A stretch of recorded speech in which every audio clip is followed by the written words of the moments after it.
Alrighty, hello and welcome everyone. I hope you're all having a fantastic evening. We'll make this nice, short and sharp. We are going to be in the semi-final here of the Estalian League. It is going to be AC Maiden going up against Evenstar here in the semi-finals. A bunch of unfortunate issues have come together, which unfortunately has postponed the finals here. But we are going to be going into the second of the semi-finals. I'll be leaving a link there. Anyone here from ODM can feel free to leave a link to the other semi-finals there going on from them. But then I'll be going on to the bronze and the finals. So, let's immediately kick in. It's going to be Schwarzschaffen with the Dark Elves going up against Evenstar with here the Vampire Counts. Now, of course, here, a previous member of VM, very, very strong player here with, the Vampire Counts. Very, very, very strong players they are with the Undead faction. Certainly one that takes a lot of practice and a lot of patience. Now, of course, from ODM, from AC Maiden, he's certainly no joke here in the game either. Welcome, welcome, welcome. Sorry for the late starts. Of course, things just get pushed and pushed and pushed. I think with ODM, of course, been a bit newer as well, and the casting and the league being best of threes from a round of 32 perspective, I think it went a little bit longer than I was expecting, so I put an initial time of 8 o'clock, being a ref estimate, thinking it might be half an hour before, half an hour afterwards. But, it is what it is, and we are here now, we are ready to go. I wasn't going to be casting the semi-finals, but I will be now, and then I'll be casting the bronze and the finals. But how are we doing? We have Mr. Contende as well. Excited to see VC not roll in this matchup. Well, they could do quite well in this matchup. So Vargeist, 1, 2, 3 here in the sky. Normally one less. We normally see 4 Vargeists in this regular matchup. But we are going to have 5 zombies along the frontier, mixing in with the Graveguard, Skeleton Warriors, and some more Graveguard great weapons. Normally see a few more of those as well. Necromancer not normally had here. But Necromancer here with the Forbidden Rod, as well as Gazing the Gash and March of the Dead. So pretty good there for the healing. Do apologise. We're also going to have a Death Mage with Spirit Leech and Immortal Will. Alongside here, the Blood Dragon Vampire Lord, with of course here the Heart Piercing, the Helm of Discord, with the Sword of Anti-Heroes, Raise the Dead, Invocation of Nehek, and the Breath Attacks. So normally the top way I see this, if I see Void play, he normally comes in here with 4 of the Vargeists. I think we're going to have some Doggos as well. I didn't quite see where those were. It's going to be triple dogs in the trees, I think, including the Regiment of Renown, the Dire Pack Wolves. We'll go over here with the Dark Elf build. I've seen this build a few times here. We are going to see 4 units here with the Blackguard Corsair Hambos. Not really a fan of this method, but we're also going to have, it looks like a bit of a Kite Force as well, 4 units here of the Dark Rider Repeated Crossbows, Dark Riders, as well as Cold Ones here, 2 in the middle with some more Dark Riders. We are going to have the Ravagers of Rakarth with the Poison. Good anti-large shots as well there with more Dark Riders. So it looks like we're going for a full mobility force, a bit of a kite here going up against the VC. Now, as I was speaking before, I normally see the Voids builds here. Who's normally someone that I go here towards the Vampire Count as a bit of a top player here in the game. He normally comes in, I've seen previously, with 4 units of Vargeist, the Blood Dragon Vampire Lord. Doesn't normally come in with the Death Mage, but he certainly goes wide on the Graveguard to deal with the Blackguard and Agarond. Certainly where I see him go. We normally see no Scorchrun Chariots because they can get taken down here by the Vargeist, but the poison here might be enough. It might just be enough. Look at those poison shots there up against the Blood Dragon Vampire Lord. Not too sure what the reload time here is on the Scourge Runners. Reload time 5.4 seconds. Yeah, pretty impressive. Pretty impressive. And also the Lord choice, I believe it's Marathi there. Yeah, this could be Marathi. I've normally seen Malekith. Malekith is a bit more of a fun option, but Marathi certainly is the best, I think. The Wonder Koraidon, Soul Stealer, the Heart Red of the Dark Sword, Enchanted Beauty, and the Great Arcane Conduit. Certainly very efficient indeed. So Dark Riders get a bit of a charge here up against the Vampire and some Zombies. So the Doggos are coming out. They should do some okay work against the Dark Riders. The Dark Riders get the charge on the Doggos. Nah, it could be the end of days there. It could be the end of days. In the middle, certainly don't want to be shooting the Zombies. That's not good here from the Black Arcs. Don't want to be really shooting these, but they can certainly beat them in combat. Now, I wouldn't mind seeing a couple of charges. Certainly shooting the Graveguard could be quite nice indeed. So Vargeist come around the top. These really haven't been dealt with yet. Spirit Leech is going to be activated on the Cold One Knights. Good anti-large and armor piercing is going to be good up against the majority of the main punchline here coming in from the VC. In the middle, Vargeist going here and kind of compromising the Black Ark Corsairs, charging in here with the Cold One Knights. That's a bit of a pin and push. And here it's going to be a gorgeous Soul Stealer that should catch the Blood Dragon Vampire Lord. That's going to be so. Alongside here, I believe there's also going to be a Helm of Discord. Yep, Helm of Discord has been activated, so that's going to be reducing all the stats 3 and 4 there in for the Black Arcs. Not great. It means they're going to get pulled apart pretty nicely. Now, what I would like to see, and it looks like here we are going to get a Wonder Koraidon. That does come down on the Blood Dragon Vampire. That's very nice work there. I like that a lot. Very good indeed. Dark Riders are going to be kiting here. Vargeist are putting some pressure on. So you want to get the Dark Riders in, create a nice little blockade coming across here, stop these from moving, or at least force the retreat, and then come up and around the side here so we can get onto the flanks. In the middle here is going to be Spirit Leech here on top of Marathi. She's going to get terrified, and this is looking pretty bleak here. This is going to be really nice from the Vampire of Death. And, you know, that combination is so strong, but we've got to see 100 of 5 speed. She does return, and she could get smashed from behind, and that looks to be the case. Big hit coming out of the Vampire of Death. Normally here, it's only going to be 40 melee attack, but normally I believe it's about 60, 65, somewhere around that region. So we are going to route the Dark Riders here, some with a repeater crossbows, no support. We are going to be shooting. The Vampire of Death is crumbling here. It's going to be negative 76 leadership. That should be a shatter. It wasn't a shatter, but it is certainly going to fall. So we should get Marathi back in. That's going to be some nice play. If we get a rear charge here, that's going to be so good. Oh my god, no way. We're going to get a rear charge there, and it does fall. So we are desperate now for some mana and a Soul Stealer. The Vargeist, to be quite honest, put some pressure in. Put some pressure in. Get these Vargeist on.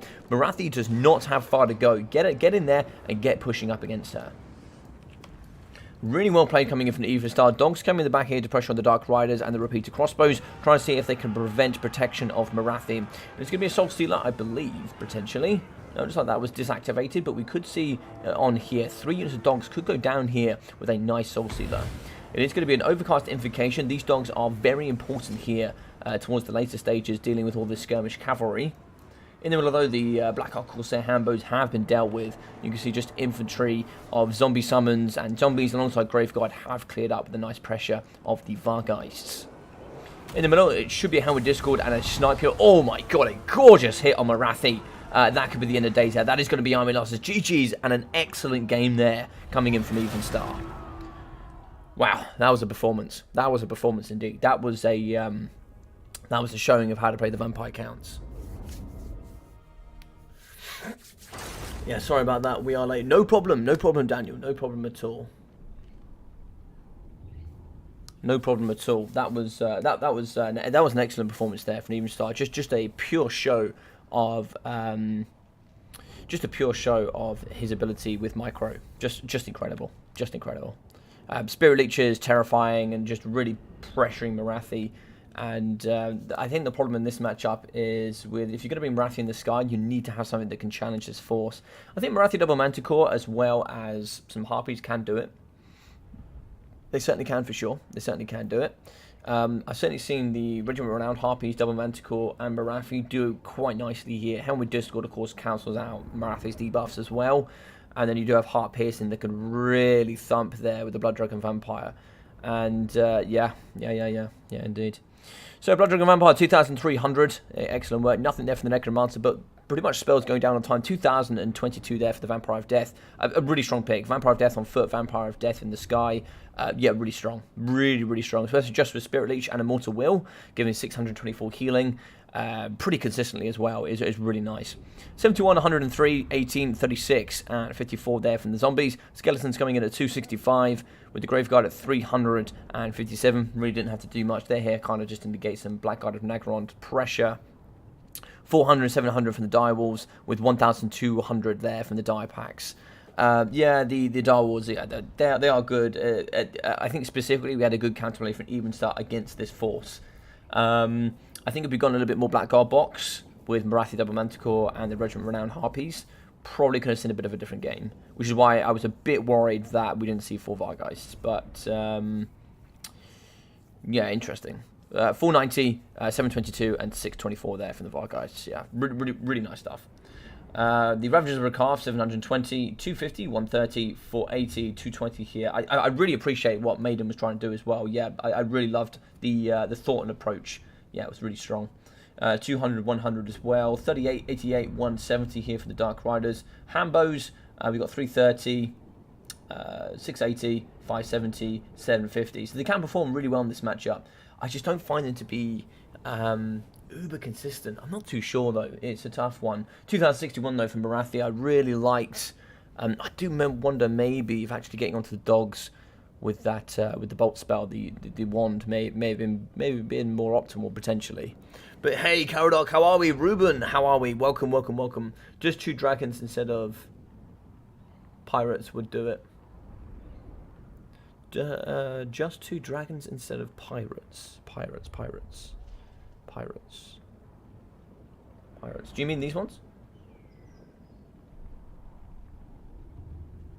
Sorry, Caradoc. I think we've been lost in translation there. But no, I love the attempt from Maiden. Yeah, gorgeous one indeed. Wood Elves, Beastmen, and Maxon.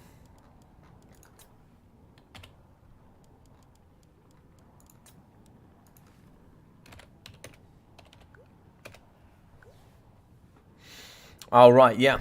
Yeah, good stuff, good start. And by the way, welcome everybody. I hope you're all having a fantastic evening. Quick start there. Do apologise. We are a little bit behind. At the moment. The tournament has just taken a while. I think Tisu had some of his own concerns to deal with personally. So, and the ODM guys is kind of their first tournament they've been casting and getting involved in, and doing all of these kind of things as well. So, you know. I said I'd step in and help the semi-finals so we can get into those finals and start doing that there. So so awesome stuff that we're going to be getting through. If any of you guys are enjoying today, do feel free to, of course, leave a cheeky like there on the side. It really does help. Just a little like there on the side if you are enjoying the content and you really want to support me. It really helps spread out this content to the wider community. So hopefully we can get more seeing this content. And then if you do want to support me a little bit more, hopefully I'll bring more here to my channel as well. So nice little one there for you guys if you do want to support them. The Corsairs, yes, the Corsair Hambos. Yeah, I was saying that as well, Caradoc. I'm not really a fan of the Corsair Hambos. I've never really seen them used very well in that matchup. I like the idea of them, but I've never really seen them work that well. So it's an interesting one. It's an interesting one to think about. So, we'll update the scoreboard. It's going to be a big Dubsky here coming in for even style with a brilliant performance. I think generally just a Blackguard box with Skirmish. With the Skirmish, with the chariots, the Skirmish chariots is nice. So Lizardmen, Beastmen, yeah, pretty standard matchup. I think is used to favour the Beastmen. I believe we are on the fruit rules today. So the nerf coming in for Beastmen from the fruit rules is SEMs for Taurox, SEMs there for Gorbals. So you can't have Taurox, Gorbal, double Manticore anymore. You can't really do that. So you're certainly seeing more play from other units within the faction. But I think these days with those changes, you're going to be seeing more play here coming in. Probably more here from Centaurs than anything. They're very, very powerful.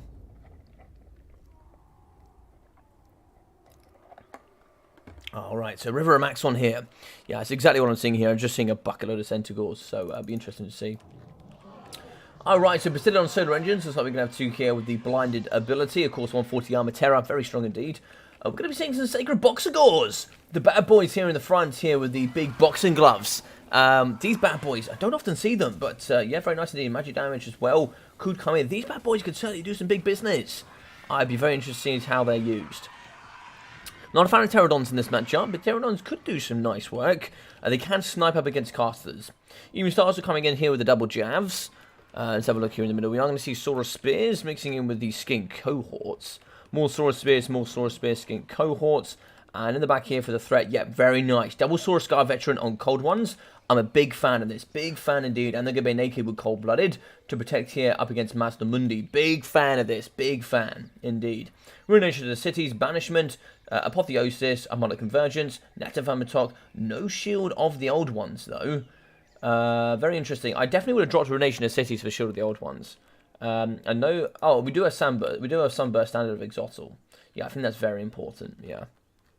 Oh, no Shield of the Old Ones. Interesting. Interesting. Alright, so Ungor Spearman here in the front. Anti-large, of course. Are these shielded or unshielded? Some shielded, some unshielded. A little bit of a mixture. Yeah, Centaur throwing axis 1, 2, 3, including the Groghoos of the Wolf's Run. These are kind of dropped off a little bit. But I really like them there for the Drunken Bravado. Coming in with Perfect Figure and Regen. Keeping those models nice and high is super important. Especially when it just boosts that leadership, the Perfect Figure, and really works nicely with Primal Fury. I think just these two combined are just, it's a really nice partnership. In the middle, we are going to have the double Tuskor Chariots here, and for the middle, we are going to be having the Gorbal, one Manticore. It's interesting, I'm going to go with the Gorbal and Taurox. Normally I see double Manticore with Taurox, but interesting one. And it looks like here's going to be a foot Brace Chain with a Wild Traitokin and Brace Green. And the big Raging Brass Ball here with the Brass Chair. He'll certainly do some good work indeed. A little bit lower on the side of the Centaurs than I was expecting. What's over here? I can see something. Oh, in the trees, we are going to have another Centaur throwing axe. Maybe trying to see if we can come in with a little bit of a dirty, juicy play. Looks like we're going to be spawning over here on the left-hand side from the trees coming out. It's going to limit our options here a little bit. That's kind of going to be the only angles. Maybe coming out here as well, potentially, but not going to be seeing too much. So the boys coming forward here, you certainly want to be rotating back around the spearmen here and, you know, creating a united front. And then, you know, probably getting in a push from here is probably where we're going to be going. And then we can, you know, sort of blockade them from coming out of this area. I'll be careful with Even Star. We'll be watching this as it develops. The boys in the trees are going to get chased here by the Pterodon riders. Pterodon should be able to do some quite nice scoot and shoot here in the trees. You know, they got 90 range, 75 armor, piercing, poison that can do some good work. 70 range there for the Centaurs, and, you know, they're pretty lightly armored. And they really struggle to fight things in the sky. We are going to have no Ungol Raiders, so, you know, of course, Pterodons here probably going to get away with it. Throwing axes kind of want to get themselves here. Throwing axes in this location could do quite well at kind of shooting over the top here on top of the Bastillodon. That's where you can see this Bastillodon coming around the corner here, trying to see if we get a nice big shot down the line if possible. He might be too late at this moment. We'll have to see. Looks like he is going to be too late. Maybe a shot here on the Tuskals might be here. No, looks like he's going to return back. Okay. This ridge is really, really nice to use. And you can see on the top here, we are going to see a nice big hill that could be in the way here that's going to blockade a lot of the boys that should be able to get in the back of the trees now and in round here through the back. So the throwing axes coming into the front, maybe get a couple of shots here into the Bastillodons. But there's no Chameleon Skinks, there's no Chameleon Stalkers, there's nothing really to kind of blockade this front line or do any sort of good consistent damage. Throwing axes here, also we are going to have the double-tailed riders. They're going to be able to scoot and shoot so nicely here up against this range. I think we just bring this out and, you know, we cut our losses there. So throwing axes in the middle, so they were throwing here up against the Bastillodon. We have 68 speed. It's not huge for the Sword Scar veterans, but a Sword Scar veteran can take on a Gorball for sure. It certainly can take on a Gorball. This bad boy, 43 and 42. This one here is going to be 34 and 32. The Gorball's not amazing, but with a bonus for Sludge, you can certainly see him doing quite well. But you do have bonus for Sludge as well here for the Sword Scar veteran. With Cold-Blooded coming in with that 16 leadership in those crucial moments can really make a big, wild difference. I think here the Sword Scar veterans are really underlooked. And, yeah, I don't think they quite get the appreciation they need. Native Amatog here, where was that activated? Was that on Taurox? I don't quite see where that was needed. Didn't see. I heard a net of Amatog, but I didn't see one. So there was going to be a net around here somewhere. But yeah, it looks like here Tuskal Chariots in the back. They're just going to be clearing out Skink Cohorts. Skink Javelins aren't even facing in the correct direction. And it's going to be a little bit of a blob fight here. So we're going to have the Boxer Gauls in. The Boxer Gauls should be able to do some nice work. Terror just from one Manticore is a bit risky. Terror is quite useful in the later stages. So it's going to be a shot here up against the Tuskals, moving in from the Bastillodon. That should reduce the stats down to 9 and 0. That's what makes the Bastillodon so goddamn powerful. Banishment here should do some nice work. It won't do too much stuff here up against the Sacred Proxicals, but could do some big damage here up against the Saurus Spears. Overcast Traitorkin here in the middle will do some lovely work up against all of these entities. Throwing axes here are going to be coming over the top, and this is the perfect location. They've got that protection here from the Bastillodon. But in the back here, we are going to be having some of the Ungors kind of compromising the Bastillodon. If we're not on the micro there from Even Star, it could become a little bit difficult. In the back here, Tuskals fighting here up against Skinks. We are going to move in here with the Ungor Spearmen. Throwing axes coming over the top as well, firing up against these Skink Cohort Javelins. Javelins do notice we could get on top of the Centaurs, and that'd be some great counter skirmish. So it looks like here the Saurus Spears, we could... Oh, going to be a near miss. What are we going for? No, looks like we're going to be challenging here up against the Chariots. 2 models left. I could certainly see 3 there. Oh, that's the Bray Shaman. The Bray Shaman has been dealt with. That's a shame that Overcast Traitorkin, only 1 coming in. Certainly going to see 2 or maybe even 3 there if we'd played that correctly. But Taurox is going to be going down. Taurox has certainly been bullied here by the Proxigors and the Saurus Scar veterans. Cold-Blooded being used, as you can see there. And that is going to keep him fighting, and that is going to bully Taurox off the edge of the map. Balance of Power here is going to be pulling, actually, believe it or not, into the Beastmen favour. Even with all this pressure coming in from the Lizardmen. So it's going to be here. We are going to have a Ruination of Cities. That should be able to rip apart the Ungors. Yeah, that's going to be a nice unit there. That unit, of course, is now going to get terrified here by the Bastillodon. But now Balance of Power is back into the middle. Balance of Power is in the middle. What are we going to see here, though, coming in from the Lizardmen? I think the Lizardmen, overall, Balance of Power says it's even. I do think it favours the Lizardmen here. I think the Lizardmen are doing quite nicely. If we get a push out there from these Saurus Spears, we can certainly do quite nicely. So Skirmish Javelins fighting here up against the Centaur throwing axes in the back. We are going to be fighting in combat with the Tailed Riders, breaking here with the Centaurs. And we should be able to get some good push off the white line not too far away. In the middle here, we are going to get the Ferromantical breaking, moving in as well with the Tailed Riders. They should be able to help push off. I believe they have poison melee attacks. No, they don't, just missiles. Okay. So Mazamudi is pretty strong. The remainder here is going to hold, and so the Ungle Spears are going to be breaking. Not too much here left for the Beastmen. Throwing axes will be available. The Gorbel has been broken. Torox is dead. It's looking pretty abysmal here, I must say, for the Beastmen. Throwing axes are moving in. There's a lot of ammunition for the Groghoos. I don't know where they've been, but it looks like they are going to try, and they're going to get a bit of a weak charge here in the front against these Saurus Spears. If they break, it's looking pretty bad, I think. I think it's looking pretty bad. 24 there. In the back, Tentacles are running rampant. They might be able to do some work in the back here. They might break with that fear before, though. Big shot up against the Chariots. Yeah, it's a tough one. It's a tough one. So Torox has to Gorbel. Yeah, it's going to be army losses. Yeah, GG's well played. GG's well played. Watermelon edition, right? Nice dinosaur box. Yes, it is the Watermelon edition. Yes, 2.4. GG's well played to the Maiden. That was really lovely positioning there from Even Star. And, you know, really kind of remove the mobility side coming in from the Beastmen. Using that ridge and the opening was able to, you know, force the Beastmen to certainly have more mobility and thrive on that mobility to have to go around the outsides and force certain engagements they weren't particularly too happy with. It did nerf them as well a little bit here from the side of the Bastiladons. The Bastiladons were able to get some shots in. You can see there 970 and 720. We certainly see more from them, but of course they're having some of those hills on the way certainly kind of compromise their line of sight. I think MVPs here, 1,220 with 480 there for the Saurus Scar Veteran, 1,250 for Lord Mazdamundi, with 88, 177 and 120 for the Skin Cohorts, with 780, 420 and 370 for the Saurus Spears. I think it's quite nice that these were brought without shields, but I think it's also risky because Ungle Raiders could have done a number there, because 60 armor is not that huge. It's the bronze shield that makes the difference for me. I think Even Star both times has gambled and got lucky, I think. Not lucky, it certainly worked in his favour.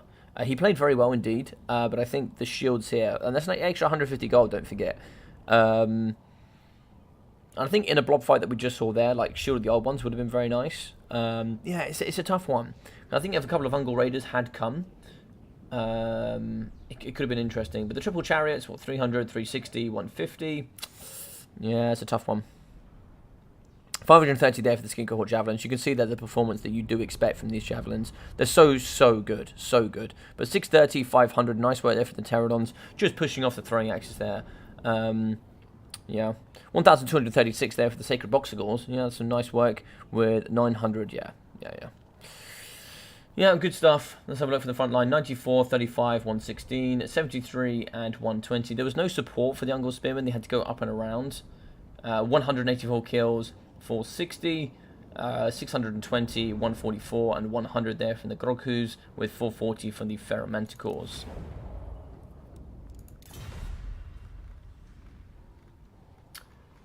GG well played.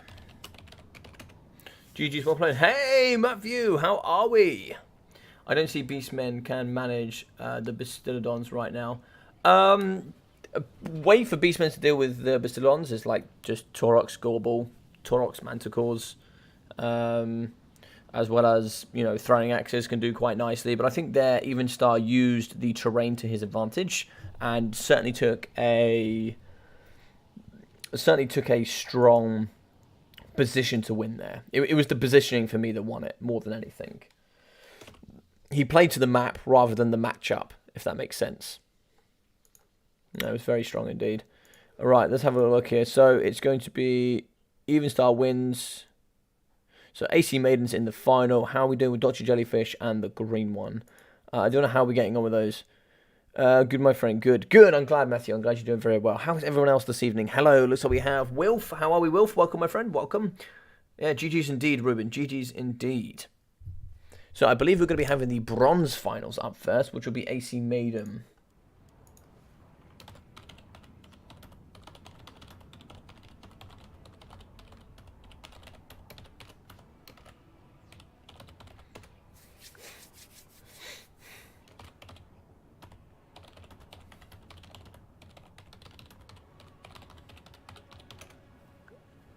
Alright, let me message Maiden to know that he is next.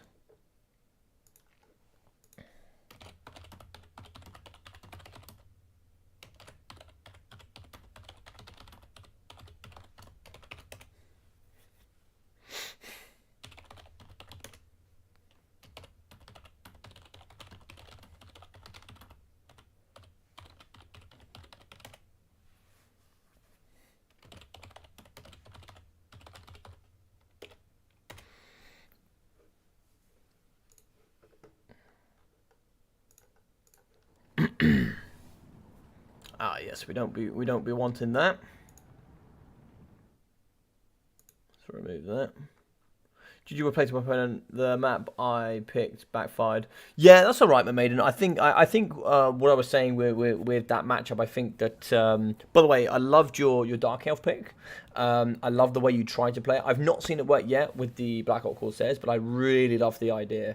And even Star, I think compared to how I've seen Void play that matchup and win, I think he banked on the skirmish, way, which is.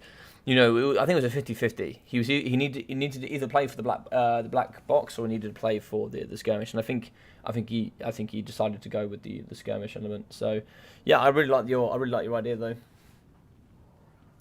Stream already ending. Shame. No. That's the first semi-final. So we've now got 2 finals to do. So we've got AC Maiden against the.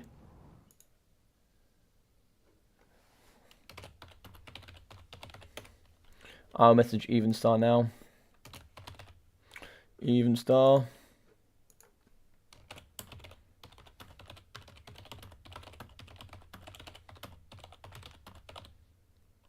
Final is ready. Yeah, I would say that I would say that Even Star played to the map with Lizardmen against Beastmen rather than playing for the matchup. If that makes sense. I think for the traditional sense of the matchup, he didn't play that way. It looks like he hasn't seen, so I'll give him a little cheeky boot. I'll see you back in a bit. Yeah, but it adapted a bit. But he adapted a bit, and Kite is not my strongest play style. Yeah, fair enough, dude. Yeah. Panish managed to win it versus Even Star with that DE build. Yeah. It can be done. It can be done. I just think Blackout Corsair takes it takes a lot of practice. A lot of practice, yeah, for sure. I don't think it's something that I could pull off. Yeah, I'm good, thank you, Matthew. Very good, thank you, very good. Estalian tournament, is there a gimmick? No, it's just Tizu, who's going to be, I believe he's come from, don't let me butcher this name. He has come from League of Legends, I believe, I think. But he wants to be making some competitive scene here in Warhammer with ODM. So he decided to call the league the Estalian League. So I've done a bit of play on it there, where I've done a Welcome to Estalia kind of style opening with the picture and whatnot. So yeah, that's just the way it is, Mr. Hammond. That's just the way it is. Hi, my friend. I haven't seen you in a while, actually. Haven't seen you in a while. Hope you're doing well. All right, so we're just gonna be waiting here to see how the other side of things, the other side of life, is getting on.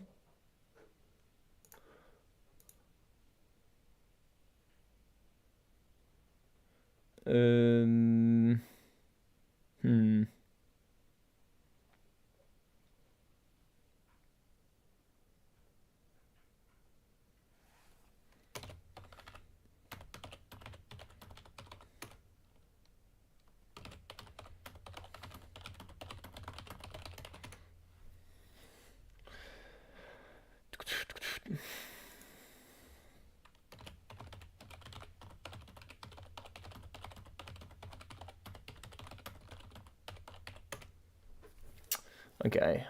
So, how is your game going on? How's your game going? Cool.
Alright, sorry for not talking, guys. I am just discussing with the guys. It is extremely late. I wasn't expecting it to be just quite this late. I don't know why this is taking this long.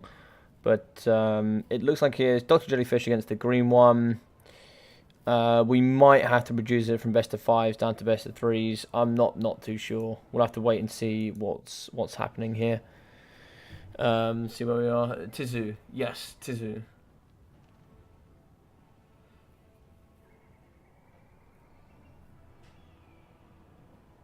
That's a lot, Hammond. Yeah, you have to take care of yourself, buddy. Take care of yourself. Take care of yourself. Working's important, but so is taking care of yourself.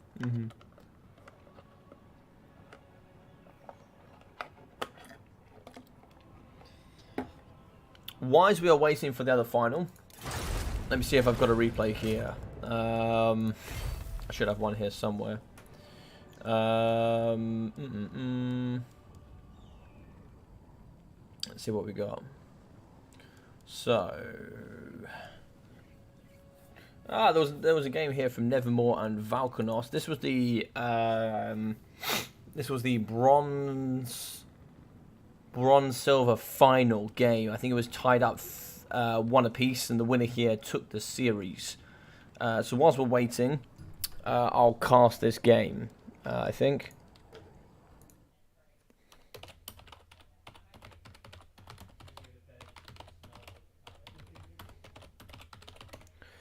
Alright, so we'll cast this game whilst we're waiting. So we're going to move in here. I can't remember who it was. Yeah, so it's going to be Dark Elves here for Nevermore, going up against Valkanos as the Tomb Kings. So you can see here we are going to have the double Canine Assassins, 3 units of the Bleak Swords, and looks like 3 of the Dread Spears, including the Hellebronite Bro. Double Dark Shards, 1 with shields, 1 without. One of the anti-large armor-piercing cavalry, the Cold One Riders. The Chill of Sontar, which is really cool. And here we are going to have the double Reaper Bolt Throwers. So going in the front here as well for the Tomb Kings, we are going to be having Skeleton Warriors here with Skeleton Spearmen and some Tomb Guard by the looks. So Tomb Guard coming in the front as well. Tomb Guard, got to be careful with Burning Head, etc. But I believe, was Marathi taken? Yeah, Marathi was taken, so no Burning Head. I guess that is the kind of 50-50 you pay off to bring in Tomb Guard. But the Negahara Horsemen here, backed up by the Ushopti, so we're going to have 2 here. Alongside the Screaming Skull, and some more Tomb Guard there with the Tomb Prince, and Arkan the Black. So, Arkan the Black here with the Tomb Blade of Arkan, the Staff in the Gas, the Liber Mortis, as well as the Fated Buna, Spirit Leech, and My Will Be Done. Now, I think My Will Be Done, if you come with the Tomb Prince, is quite nice. So the Curse of Jaff and the Guardian is pretty nice there. You can support with the melee attack, melee defense. I think here, Valkanos is a strong Tomb Kings player. That's something that I've noticed. And I think actually Tomb Kings is actually a really nice, I think it's a really nice faction to have in your back pocket. I think it's a really nice faction. Right, let's remove that. Don't want that there. Let me ask you a quick question as well, guys, before we kick off with the live stream.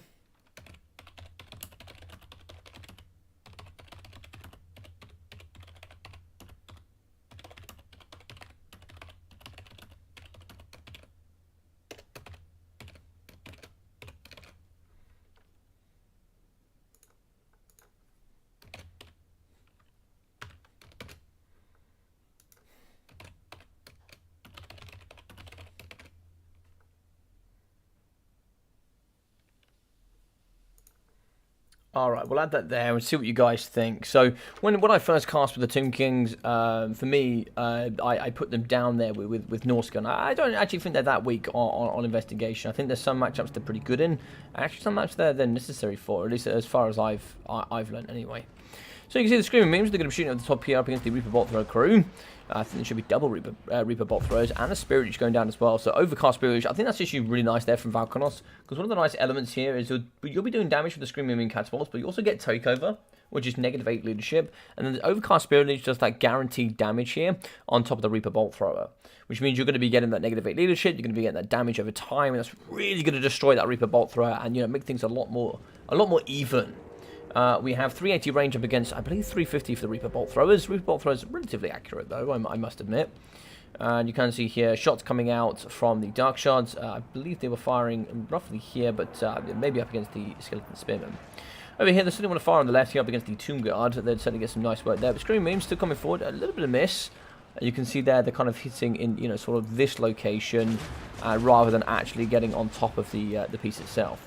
Trilosontara, so we're going to get a breath attack here down the line. I believe actually catching here some of the skeleton chariots. And the nice mass here, the Trilosontara, as well as that nice slow that comes here with Frostbite, can slow by 35% speed. Liber Mortis has been activated, but no magic damage for the Trilosontara. So looks like it is going to negate a lot of the physical resistance coming out here from the big beastie. And that's a bit of a mistake there coming in for the skeleton chariots. You can see they're now going to pull out, but it's just not an optimal location there with Morathi as well. Stolstein in the middle, that's going to be catching the Tomb Prince as well as Archon and the Skeleton Warriors. But the bad boys here, of course, they can't heal apart from the 3 tiers of the souls of the realm of the souls.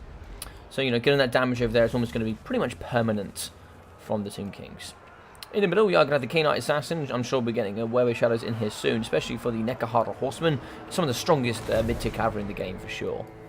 In the back, we are going to be having Dark Shard Shields. They do return. Reaper Bolt 3, because that's the one there that was chosen to be taken care of. And we are going to get some more of the Nekahara clearing them up. Also, the other Bolt Thrower has been dealt with. So both the Bolt Throwers have been dealt with. And that is going to allow here the Screaming Memes to certainly go loose on all of their big volleys. In the middle, you can see the Knight Assassin. Oh, lovely damage there on Archon. And being here, Murderous Prowess has popped 88 melee attack with poison. He's going to do some nice work up against Arkham. Charging in with Morathi as well, 105 speed. There is no way. Arkham cannot run or hide here in the middle. You can see here that Nevermore is going to be charging downtown, but she's going to get a bolt to the face here. W Shopti going mental, causing that flinch effect and stopping them from catching up on Archon. If Archon has any sort of option, get in here with the Spirit Leech. And it's like Soul Stealer is going to heal Morathi, but he needs to get a Spirit Leech on Morathi. That needs to be done. Or maybe actually get it on something that's going to be more permanent, maybe the Knight Assassin. So the Curse of Jav has given negative 24 melee attack, and also caused a rampage there for the Knight Assassin. Liber Mortis has been activated, but there's no way here of healing for Arkham. Jumping in here with the Trilosontara, we do break there for the Tomb Kings. That's going to be negative 16 there, faction-wide. In the back, we are going to get a summon here. I'm not too sure why the Ushopti was summoned here, because the cavalry is now going to be pushing into the back. There's not too much that can stop it. But we do have a push forward here. And look how healthy the Hellebronai. 52 melee defense, poison, silver shielded as well. Bucket loads of anti-large. I believe it should be about 15, maybe 14. 14 it is. Yeah, a pretty strong unit. The only issue with the Hellebronai is, of course, not coming in with a little bit of extra armor. It makes them, you know, essentially just as weak as any other unit of Dread Spears. So, Ushopti here are going to get pressured by Morathi and the Knight Assassins. 800 poison missile strength, and also Morathi with all those debuffs can really do some great work here up against the big Ushopti constructs. And in the back here, we are going to have the Tomb Prince fighting up against the anti-large and armor-piercing Cold One Knights. So it's not going to be too optimal here in the back. In the middle, Ushopti Great Bow are going to be down to 4 models, 600 health. And actually, we break there with the Knight. Knight's under 73 health and negative 17 leadership, so we're not going to see him too soon. So we are going to be seeing a Soul Stone, a bit of healing here from Morathi. You can see a healing cap is becoming present. And it looks like it's going to be a wand coming down here on the second unit of Ushopti. 4 models left, they are going to be crumbling. So I don't actually think this wand was all that optimal. The wand is going to catch them and, you know, it will help finish them off, but they were going to get finished off anyway. I think actually a wand in here might have been a little bit nicer. Maybe get on top of the chariots, maybe get it here on top of the Nekahara Horsemen. Try and see if we can remove a lot of that mobility here coming in from the Tomb Kings. In the back, though, just like here, the Tomb Prince is going to be struggling, rampaging here with the Feral Cold Ones, or should we say, the Cold One Knights. Morathi here, 1,300 health for her, and we do finish off the Tomb Prince. That's going to be no encouragement left here on the battlefield, and of course you can see a lot of these boys going to be crumbling in the back. Skeleton Chariots down to 66 health, they will fall pretty quickly. So, the Nekahara Horsemen could come in here and finish off the Cold One Knights. That certainly could be done. 42 leadership is quite something indeed. But, yeah, looks like, but the biggest problem is going to be the Trilosontara alongside Morathi and the Hellebronai. There is just nothing to do work here. We do have the Tomb Guard. We certainly just swoop in here and get a nice good charge in the rear charge here against the Tomb Guard. That should really help the Hellebronai and the Trilosontara just clean up. And there we go. As I said, it's going to happen. Lovely work there. That's certainly going to give all the debuffs. Give a rear charge as well. Negative to leadership and bada bing, bada boom. That's going to be all she wrote pretty much here, I think. Morathi's going to get out, but yeah, that's an interesting one. Yeah, so as well, here's seen the Nekahara Horseman clearing up the Cold One Knights quite nicely here in the back. There was only 7 models, down to 3 now. And you can see these Nekahara Warriors, these actually have way more staying power than I think a lot of people give them justification for. Double Tomb Guard could be a problem. Soul Stealer will finish off this game, I think. There'll be a lot of damage here on the Tomb Guard. Yeah, very well played. More Tomb Guard coming in.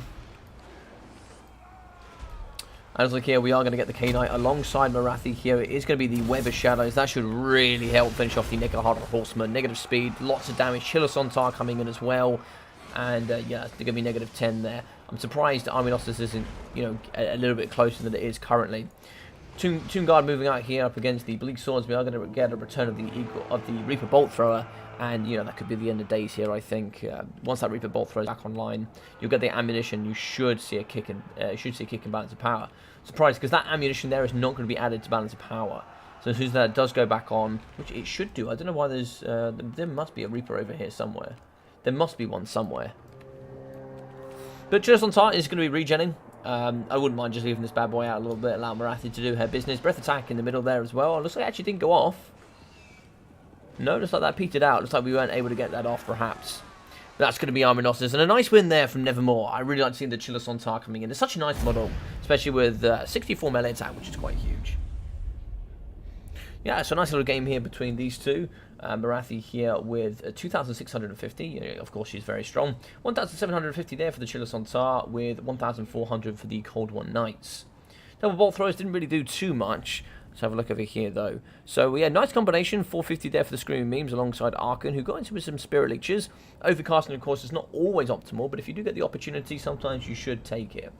Especially in the early days when you have that healing option, I actually don't mind opening up with Arkan, coming in with maybe 1 or 2 Overcast Spirit Leeches, just to get some early damage on the doors. Especially up against models that don't have any healing, like getting them on the K-Knight Assassins, or getting some Spirit Leeches here on the Cold One Knights, you know, just removing kind of their ability to perform on the battlefield can be really nice indeed. But 1,150, 600 as well, yeah, pretty good. 380, 330, 300, 274, and 340 there for the Helibron Eye. 200 and 122 there for the Dark Shards. Yeah, pretty good stuff. The Chariots, 404, 550 there for the Skeletons, with 780 and 800 for the Nekahara Horsemen. For those who don't play Tomb Kings and maybe want to play them a little bit more, Nekahara Horsemen and Skeleton Chariots, certainly get used to using them. They're very, very powerful. Yushapti, of course, Great Bows are just an absolute staple as well alongside Arkan. I think your combination of those three and Arkan is really strong. Screaming Memes, I think it comes down to the matchup, but it can be quite nice. Takeover can really actually, with the -8 leadership, can play quite nicely. But 550, 720, 600. Tomb Guard, I go back and forward. Sometimes very useful, sometimes counterproductive. But Skeleton Spearman, big fan. 112. I can bring Warriors if I need a bit of a thicker front line, but definitely 5 Spearmen to 3 Warriors I think is certainly the optimal. 902 for the Tomb Prince as well. So yeah, pretty good stuff. Dude, I'm so excited to get a defeat. Vat, Vat, you're not playing in the tournament, are you? You're not going under a different name?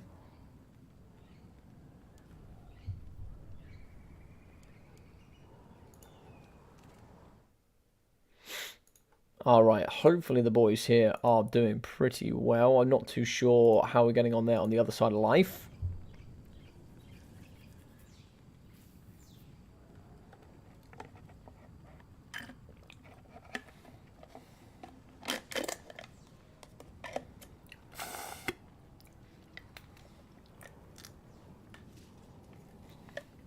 Let's go check ODM and see how they're getting on.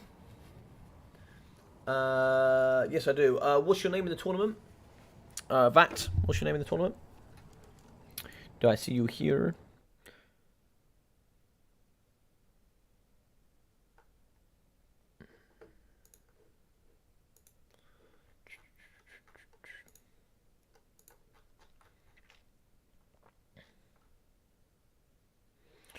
Alrighty, so it looks like Dr. Jellyfish and the other guys are not finished. Let me check the Discord and see where they're at right now. Let's have a look. Where's the boys doing the live streams? There's a lot here. I can't see what to look for.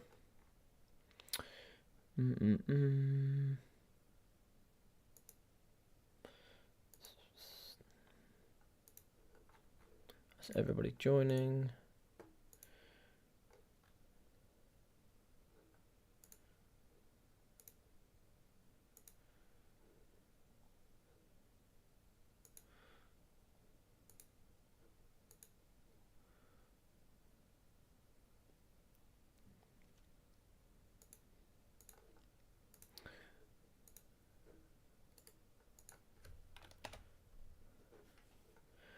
Right, let's have a look here. So, can we see where the streams are? Streaming.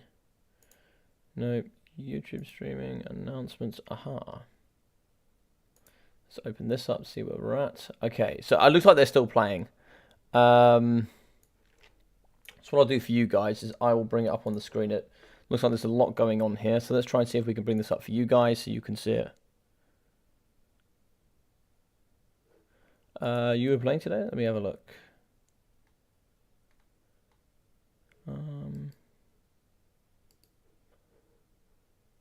Are you sure you're playing in this tournament?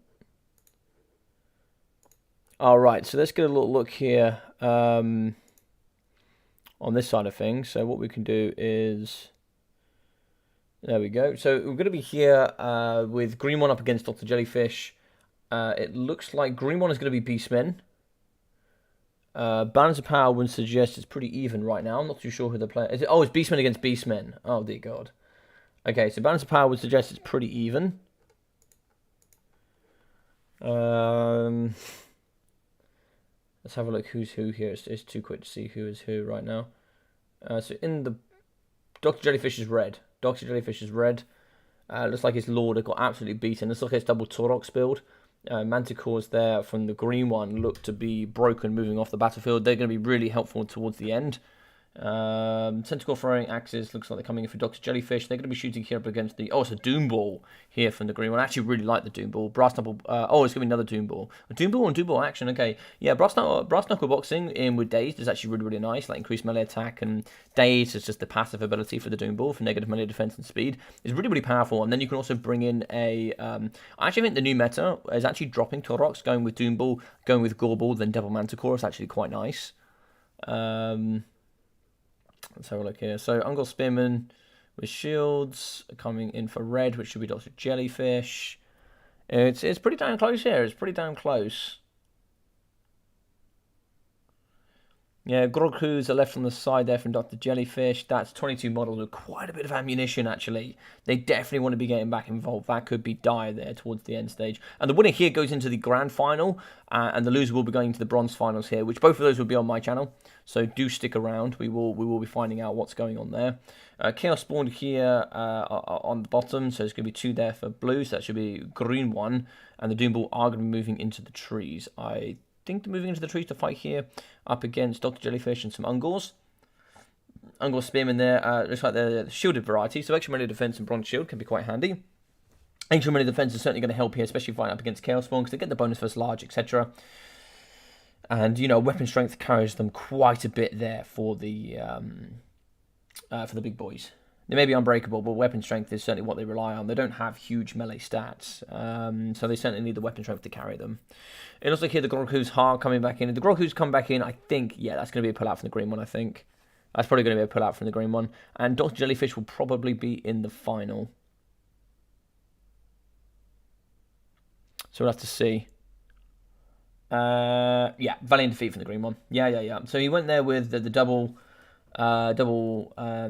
Chaos Spawn. I think double Chaos Spawn in this matchup is not good. I think from my experience of casting, it's not that good. You can see here, yeah, as you can see, Doom Ball. Sorry, my mouse. I pointed with my finger.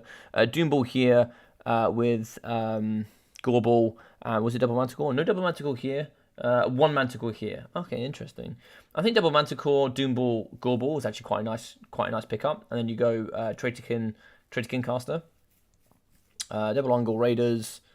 Yeah, interesting one. So for those guys that don't know this lot from ODM, this is going to be the ODM channel. Do feel free to go check these bad boys out. That is going to be them. So that they'll be doing everything up until this semi-final. So they would have done all the games up until this semi-final. I done the semi-final there from AC Maiden and Even Start, and now I'll be doing the finals. So yeah, do go free to check them out. You'll be able to find ODM here. They're brand new, 49 subscribers, so go give them some love. They put out a really nice video on... they've done some unit focused videos, so do go check those out and you know, see what they're all about. Yeah, do go over there and give them some love for sure. So I will X this off. We'll go back to the game. And then we'll try and see if we can get Even Star and Dr. Jellyfish in first. So it looks like we are going to be doing the finals first. I would have preferred to do the bronze, but we are so late that we have to do the actual finals now. So, you know, that's just what that is. You can't change that, unfortunately. So let's go in here. We're going to... Oh, let's not do that. Thank you. So we get Even Star in. Let's get Even Star on the General. That's Even Star. That's Dr. Jellyfish.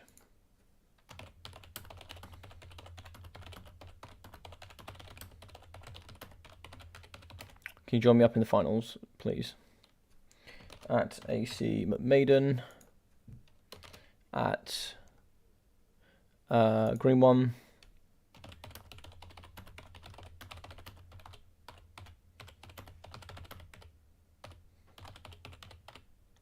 We'll play the bronze games afterwards.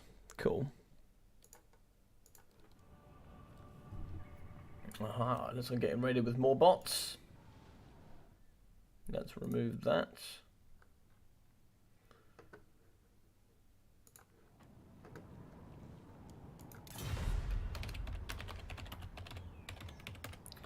Welcome, Jen. So Even Star is going to be in the correct location, so we'll just change Dr. Jellyfish.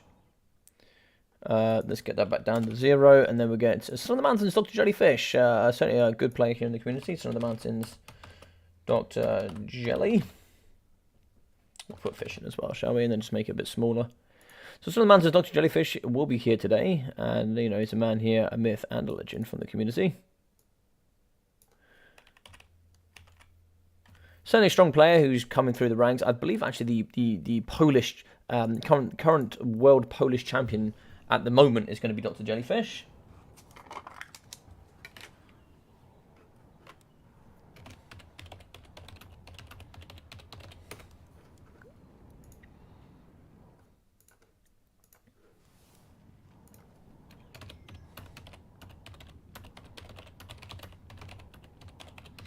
So Dr. J to pick and ban first. Yo, the Mihawk, how are we doing? How are you, my friend? How are you? Welcome, welcome. Speaking of the Polish Championships, the absolute legend himself has turned up.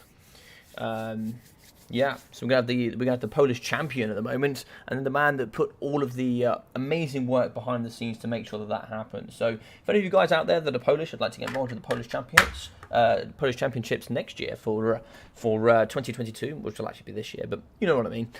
This will be the man to get involved with. So, Dr. J to pick a band first. The Estalian League finals are going to be on the Chill Flow. Let's get to the Chill Flow.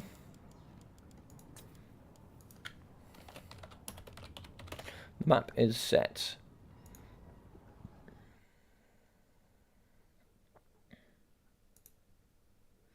Yeah, so the reason we'll be going ahead here with the final first rather than the bronze finals, which is what I would have preferred, but we just don't have time. Even Star's from Russia, I believe. I believe it's midnight for him, so he's certainly going to be over that side of the world. I believe. I do apologise, Even Star, if I am incorrect, but I believe you are from Russia. Or at least over in that direction, and he's going to be +2 GMT, so it's going to be midnight for him already, so understandably we want to get this best of 5 out of the way. Hello, Loopy! How are you, my friend? Welcome. How did the stream go? I did try and send some guys your way, and we did catch you there at the end with the matchup there between Jellyfish and the ODM man. A little bit of a migraine, but overall great. Waiting for the streaming games. Yeah, I can't wait here. Of course, the Polish Championship is going up. So actually, for you guys as well, this is a pretty special one. We are going to be having Dr. Jellyfish here going up against Even Star. It's actually going to be the Polish champion going up against the champion of the world. So Even Star is the current WWC champion. Actually beating Alfredino there in the final there last year. Yeah, so big final we have here. Big final. Big final indeed. Indeed, very big hype. Very big hype indeed.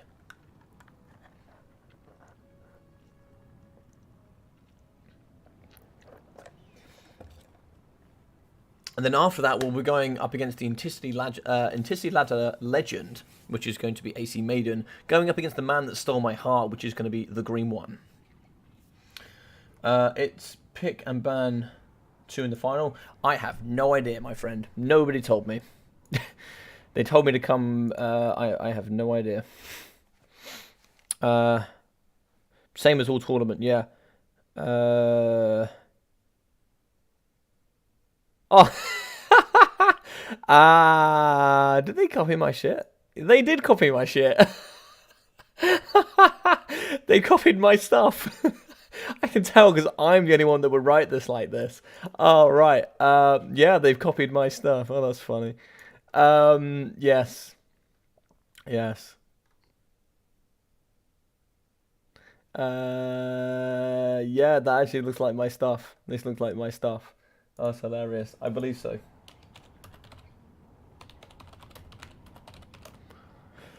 Top bracket picks 2 and bans.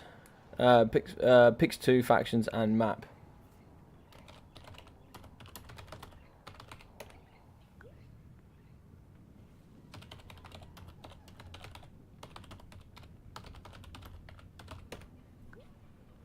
I didn't realize that map was part of this. So it looks like they pick out of these 5 maps. So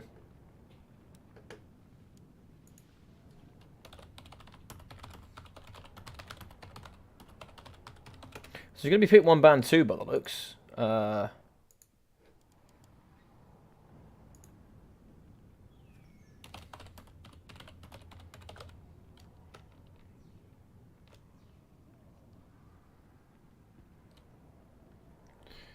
Mate, I didn't. Mate.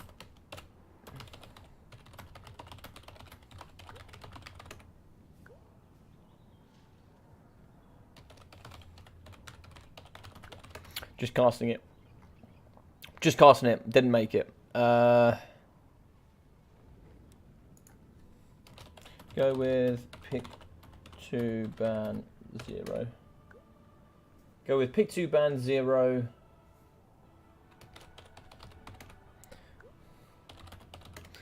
Pillar it is. Cool. We'll go with pillar bone. Cool. Pillar bone. There we go. Boom, boom, boom. Pick 2. Yep. Yep. Sweet. Hey Void, hello. What kind of tournament? Void, this is just gonna be a regular tournament, hosted here by Tizu. Winner gets $50. Second prize is 35, and I believe third is 15. So it's gonna be a regular best of 5. Pick 2, ban none.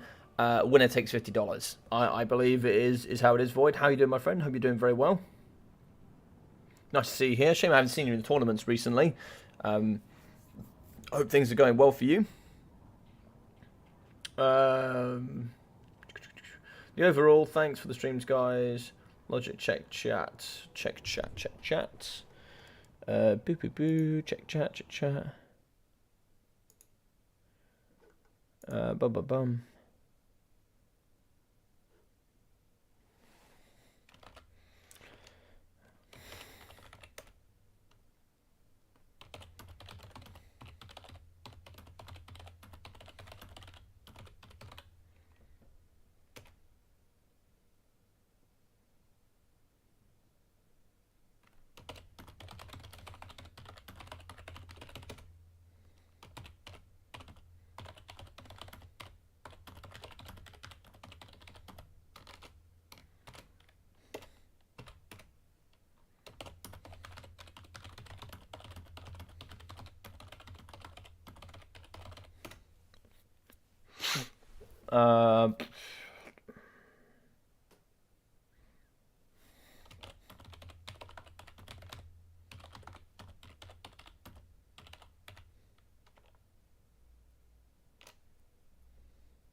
Sorry, guys, I'm just talking to the green one.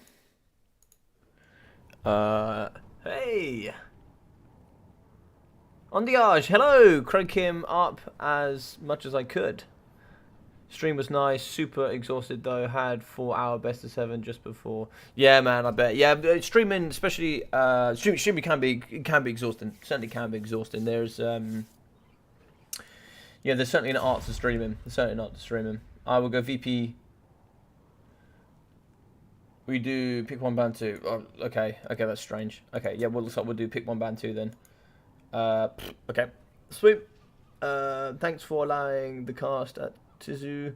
It's been a long time since I casted. Yeah, man. Yeah, I sent some guys your way, so hopefully, hopefully they'll all join up on you guys from ODM. Hopefully they'll join up on you. So just talking with the green one at the moment, trying to see. Looks like he.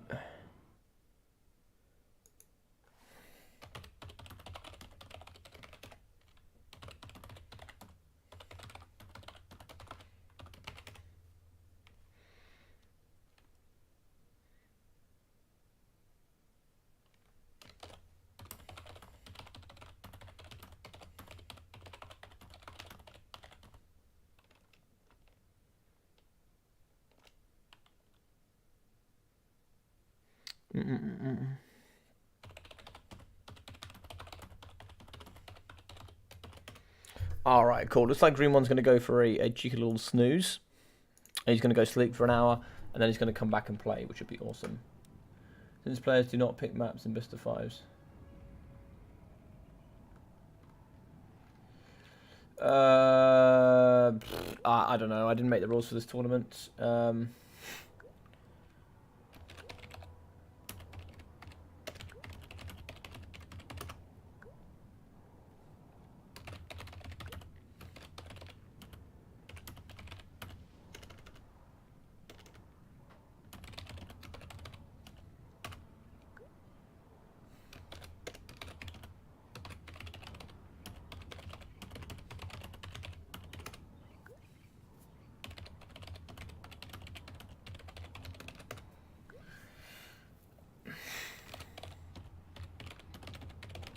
So these two can decide. I don't mind which we do. It's either going to be pick 2 and the map, or it's going to be the normal pick 1 ban 2. These two can decide what they want to do. I don't really know what it is we're doing here. There we go. On the Arch, will you come back to Warhammer 3? Maybe. Oh, that'd be nice. That'd be nice to see there. Hope the stream is... hey, Hannah Dins, how you doing, my friend? The stream is going well, thank you. Yeah, we got the semi-finals in there with Maiden and Evenstar. We had a nice... As we had a bit of downtime, I cast a Nevermore Valkynos game, which I had in one of my replays, and now here. Cool.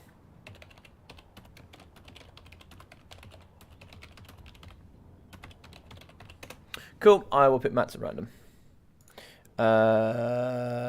We will play... We will play Summer Song first.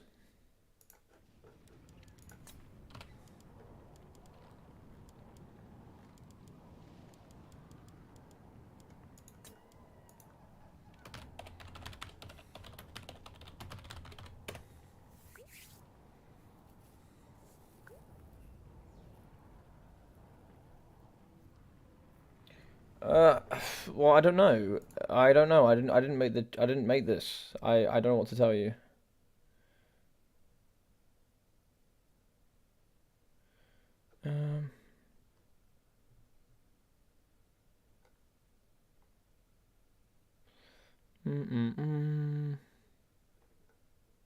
Yeah, it says here and map.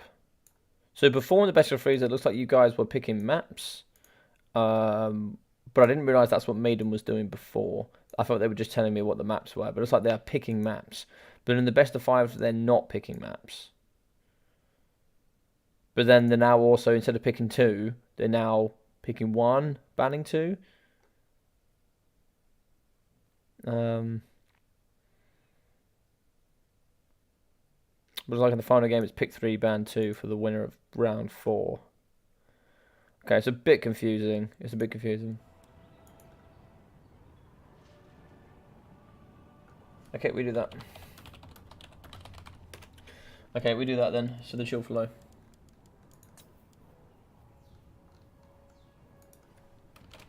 Pick 1 and ban 2, please. Dr. J.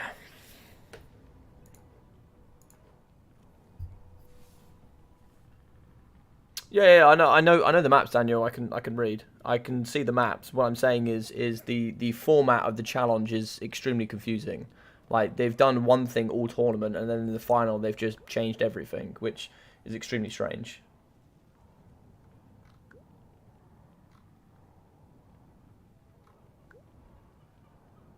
VP, Vampire Pirates, Band, Wood Elves, and Dwarfs. Okay, fair enough. Hey, Trigger, how you doing, man? How you doing? But thank you very much for your help, Daniel. I know you're only trying to help, so I appreciate that. I know you're trying to help, buddy. Yeah, I can read. It's just a thing that it's not. It seems really strange to have a whole system for one tournament and then kind of change it differently in a best of 5 at the end. It just seems strange, but you know that's the way that is. So I don't understand, but that's going to be where that is. So let's move on.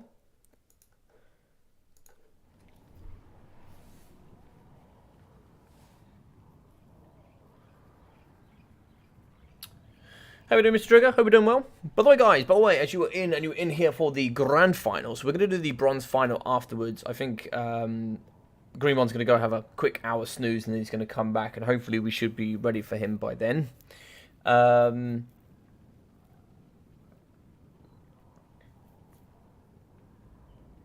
Okay, so it's going to be VP against... Oh, yeah... I think VP is a strange one to start with, banning Dwarfs and Wood Elves. Like, because also High Elves is disgusting. Vampire Counts is a tough one. Yeah, this is a tough matchup, I think. Especially with Even Star. Leaving Vampire Counts open for the first game. It's a tough one. It's a tough one. I'm surprised Dr. Jellyfish, I think he's quite a good Lizardmen player. I'm surprised he didn't start off with the Lizardmen. So it's an interesting one. Yeah, I've seen him play Lizardmen quite a few times. But yeah, guys, if you are enjoying today, do feel free to, of course, leave a cheeky like here on the live stream. It really does help here. It really does help quite a bit. And also do feel free to leave a subscription if you haven't already. Now, I know you guys, I know for myself, especially when I used to watch a lot before, you know, me and my partner or me and Ducky would watch people on, say, different things. And, you know, we just would watch all the content and not subscribe. Subscribing really, really does help on YouTube. You know, it helps with a lot of things when it comes to early access and getting all these extra things that can really boost the YouTuber themselves. If you do like this content, even just one subscription and a like on a video really, really is a great way to support that person. So do feel free to do that. And of course, at the same time, if you're not enjoying it for whatever reason, you know, don't just dislike just maybe your faction lost or, you know, whatever, etc. If you generally just don't like the content, do feel free to leave a dislike. It also lets me know that, of course, you didn't enjoy the content. And, you know, it's good for me to know going forward.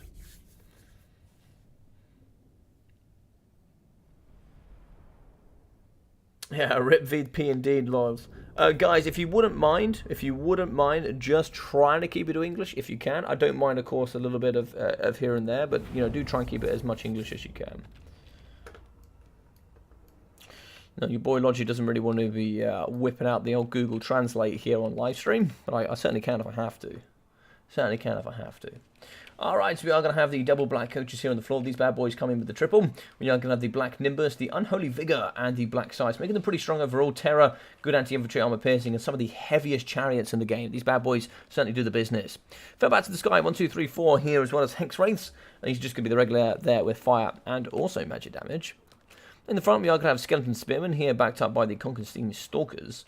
These bad boys here with poison, added armor here, shielded as well. You know, makes them just a little bit tankier. Pretty decent stats as well, 24 and 29, not too bad indeed. We are going to have a White King here with Scabscrath, another one here with Scabscrath, and more Skeleton Spears and Skeleton Warriors in the front. Crit Ghouls in the back here. There's going to be multiple Crit Ghouls. It's going to be actually 4 in total with the Crit Ghouls. Lots of Fellbats and the Lord Choice, which is going to be Isabella Von Kastein. Now, Isabella here can have her lovely ability here, the Chalice. So the Bud Chalice of Bathorai is kind of the reason you bring her. Here with that healing, 2,500 worth of healing as well, which is only going to be used on a Lord or a Hero, which can come here quite nicely on the White Kings. I think maybe on horseback, maybe you might have seen maybe a little bit more usage there out of Isabella, but, you know, an interesting one nonetheless. With the Martel of Beguilement, as well as the Red Fury, Raise the Dead, and also Invocation of Nehek with the Curse of the Undead. For the VP, we are going to be here on the front. We are going to have the Gunnery Wides. Both Krabos here in the front. Pretty good here. Scabscrath on either side. And also we're going to be having more powder as well. Oh, sorry, we're going to be having extra powder and more powder. So mortars at the front, so they should be able to clear out a lot of that cheap infantry. Count Knuckles here on foot. I actually like Count Knuckles on foot. I think he's actually quite nice there. Anti-large, armor piercing. Bonus to large should be pretty strong. 20, yeah, not super strong, but okay. This bad boy can certainly whip quite nicely. Captain Throthmundar, the Wrathstorm, Arcane Conduit, Invocation, Drowned Dead, Hunger, which I like with him on foot. Don't like that with him in the on his mount, and the Curse of Undeath. So we are going to see zombies in the front here, backed up by quite a few of the bombers in the middle. Pole arms here for the anti-large armor piercing. They should have round about 14, 15, I'd recommend. 13. It's okay. It's okay. Looks like handguns in the back. 1, 2, 3 handguns here with more of those cutlasses. And looks like here it's going to be a carronade backed up by a unit of the sirens. Maybe they're just in for the added mobility. Yeah, 48 speed is pretty nice indeed. So mortars coming at the front here. What are we going to shoot at? I think actually the stalkers would be not a bad place to start. I don't know how you can call them stalkers if they don't have stalk. Interesting. So, ready? Yeah, ready. Good luck, have fun. Good luck, have fun from both sides. Lovely stuff. Like to see that good stuff coming from both of them. But yes, here we go. They're going to be coming together here. It's going to be a couple of shots in front. So we are going to be shooting on the White Kings here from the double gunnery crabs. Wouldn't mind seeing a Wrathstorm here, maybe going on top of the White King. Maybe just forcing out some healing here. 2,500 worth of healing on one White King. That's actually going to cap out his healing. So you'll get one there on each, and then you'll get maybe one, maybe two there on Isabella. And that's going to kind of cap out Isabella. I think Isabella's not too bad, though. I think Isabella's, quite a nice pick, actually. Rotated identification is going to be the only items. Is the Gaze and the Gash worth it? Maybe. Maybe. It's a possibility. It's a possibility. But Felbat's coming around the back here. They're going to be playing it nice and slow here. I like the fact there's White here, even star. Very, very good player here with the Vampire Counts. Now, the Scath through the line here up against these zombies. The bombers certainly will be the end of days here for the zombies and the skeletons in the front. You can see kind of waiting here with the Crypt Ghouls. The Crypt Ghouls are going to pull out a little bit to get away here from the bombers. The pole arms certainly are going to have to rotate and protect here. No, actually, I thought there were some bombs over here. But no, it looks like they're just going to have to hold here. We are going to move on top of the handgunners. So we are going to need to get in here with the pole arms. And now it looks like we're going to compromise both. And it depends what you want to protect. I think more than likely here is going to be the handgunners. In the middle here, Felbat's going to be fighting against both again. Cutlasses are in. We are going to now start moving in the sirens. We're just going to open up the backside here for the juicy cannon. Isabella over the top should be able to compromise the bombers. But of course there we'll now have to fight. Actually, we can get on top of the mortars there, which wouldn't be too bad either. Mortars now are going to be pretty ineffective. Surprised we're going to be seeing the Hex Rays here. Wouldn't mind seeing the Hex Rays coming around here. Actually, looks like they're just going to thump in the front. They do have good AP value, so they might be able to get on top here of the Gunnery Whites. He doesn't have too much physical resistance, so the magic here is not really going to be circumventing too much. But it looks like here he's going to push onto the Cutlasses. In the middle, Noculus, the Master of Beguilement there has been activated down to 5 melee attack. In the middle here, we are going to have Skeletons here up against Bombers, Sirens in as well. The double black coaches are going to do some good work. They are going to struggle to cycle through a little bit. It is going to be a summon here of the Cutlasses into the backside of the Skeleton Spearmen. And the remaining Felbats here are going to be clearing out the Carronate crew. In the middle here, we have pole arms fighting. Pretty much the most of the battlefield here is going to be fighting. Skeleton warriors could come through the middle here. Maybe start to help compromise throughout the land. We are going to be seeing that Isabella here is going to be fighting and actually getting a juicy summon there in behind the gunners. The gunners can't have nowhere to run now, so they are going to get cleared out here by Isabella and the crew. Felbat's in, and it's looking pretty dire here. Really, really nice collapse coming in from Even Start. Very nice indeed. There's going to be an overcast invocation here going on the double crabs, and maybe catching a few others of the infantry in and around. In here is going to be Count Noculus. Wouldn't mind seeing coming over here to maybe kind of move away Isabella, but of course here we're not going to be protecting. But the blob here, it looks like the fights are going to be on the black coaches, but it looks like here on the outside, we are not going to be getting Count Noculus in there to fight up against the black coaches. Black coaches are pretty still. They are going to be struggling. They do have fire damage when they are engaged in constant fighting here, which should be quite nice there. Because I believe the Gunnery Whites... No, the Gunnery Whites don't have it. They don't have regen. I thought they did for some reason. But the Skies Felbats are going to die here, so I wouldn't mind just, send them in against something, get some value from them. Negative 35 means they will, unfortunately, fall here. So just get them in somewhere, get them doing something. In the back here, some of the gunnery mobs here are going to get kind of cut down by the Hex Rays. 94 speed is absolutely absurd. These bad boys just rip very hard indeed. So we are going to get an overcast invocation. That's actually going to be healing here up against the bats, and that could be quite nice indeed. That's going to prevent them from dying. Isabella here, you can see the healing cap coming out from the White King. That's the potion coming in from Isabella is going to put these immediately to healing cap, which is what we saw from earlier. Scav through the line. That's going to catch quite a lot of inventory, and actually does a little bit of work there on the Hex Rays, so got to be careful there of those Scraths. In the middle, it's going to be the classic Count Noculus and Master of Beguilement, alongside here the double gunnery crabs. What's this going to be here? Is this going to be a Wrathstorm? Is it going to be a Wrathstorm or a Summon? It's like it's going to be a Wrathstorm. Wrathstorm is going to come on top of the Hex Rays. That's going to do some lovely work there Nice stuff coming in from the Son of the Mountains man himself. Someone here of the zombie pirate deckhand mobs. But I don't know if it's going to be enough. It's like Even Star is going to be heavily pulling into the favour. We have Crypt Ghouls that can come in, and it looks like it's just going to be a surround here. And it's looking pretty tough here towards the end. Carnoculus in the middle. He's pretty healthy, but the Gunnery Crabs are certainly falling. Master Beguilement's still activated. I believe it's a very strong duration of time. It's going to be at least 30 seconds. 44 seconds. It's absolute absurdity there for a negative 40 melee attack. A summon of another pirate gunnery mob should be able to push in. We can see healing cap coming out quite heavily for the Hex Wraiths. These bad boys have certainly been healed quite a bit. We are going to get a kill there. That is going to be Army losses. GG's and well played to Even Star and the Vampire Counts. Yeah, it's a very, very strong performance indeed. Very, very strong performance. First game of the best of 5. Yes, sir. Yes, sir, it is. Yes, sir. Hello, Mr. Zypher and Muglug. How are we doing? Welcome, boys. Welcome. Welcome, the gentlemen of the logical server. So we are going to have 900 there for Noculus, with 600 and 1,000 there for the Gunnery Whites, with 220, 190, 500, 180, and 240 there for the Deckhand Mobs. Polearms in at 200 and 270. So struggling a little bit here for the front line. I think most of the skeletons were just a little bit too much. 97 for the Sirens. Of course, here with the abilities of the Black Coach coming in with magic damage, as well as Hex Wraiths and all sorts of stuff coming in from Isabella. It's a bit devastating here for the Sirens. 108, 124, and 270 there from the Zombie Pirate Gunnery Bombers, with 220, also sorry, which is a 230 from the Handgunners, 200 and 240. So 265 there for the Mortars, and 108 there for the Carronades. I think it was a bit bold against VC to go with Carronades and Mortars. That's an awful lot of investment. I think just one Mortar might have been quite nice, just, you know, kind of delete, skeletons and stuff on the approach. Yeah, interesting. So Isabella 120, 340, 850 from the White Kings, 137 kills, 163 kills as well. So 540, 520 there from the Crypt Ghouls, 108 kills for 340 and 350 as well. Yeah, I actually really like Crypt Ghouls. I think they can be quite nice in certain matchups. 93, 207, and 200 there from the Skeleton Spearmen. Stalkers coming in at 200, 160 there from the regular Warriors, 1,260 there for the Hex Wraiths. Certainly not going overboard, and one of them doing very, very nicely indeed. 120, 250, as well as 440 and 200. 1,400, 1,470 there for the Black Coaches, with a pretty nice overall round performance. GG's. Pretty low values on the VP troops. Yeah, I think they just struggled under the pressure of the Skeleton Spearmen.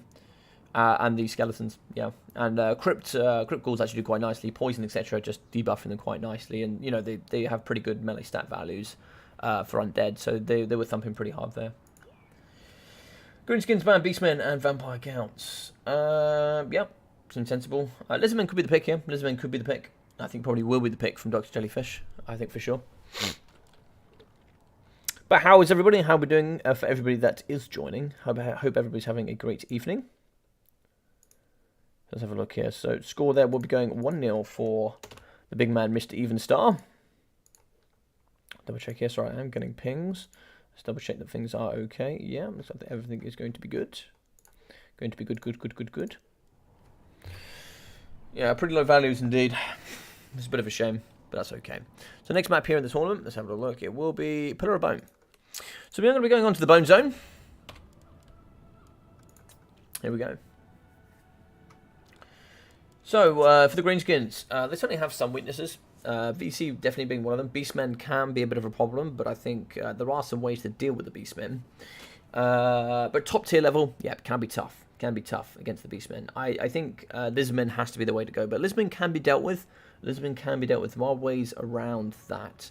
And being that the, I think it might be, Tomb Kings have been used as well. Tomb Kings have been used. Let's see what we got. Lizardmen is going to be, so Lizardmen, you're probably expecting double Arachnarok, you're going to expect the Arachnarok Queen, with probably the Lord on it's going to be the Goblin Shaman on an Arachnarok Spider. You normally see those two coming in. Black Chalks in and around the box. You're probably also going to be seeing maybe a Black Orc Big Boss, maybe, probably not actually a Black Orc Big Boss.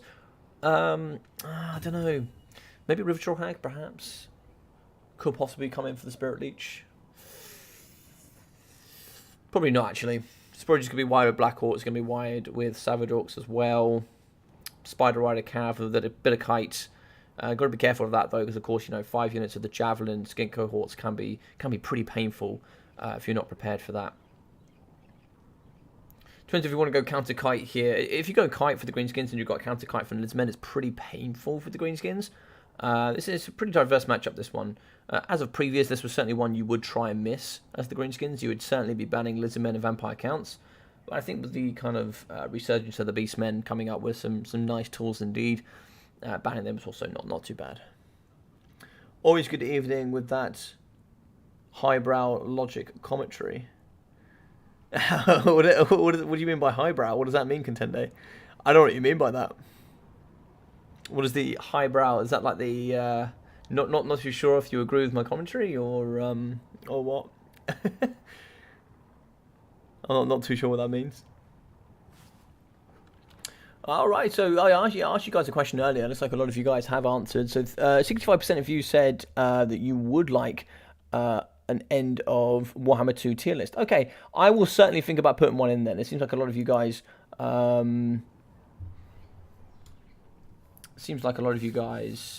interested in that. What game is this? This is going to be game 2 here in the... This is the grand finals. This is the grand finals. Oh, we need that. We need that.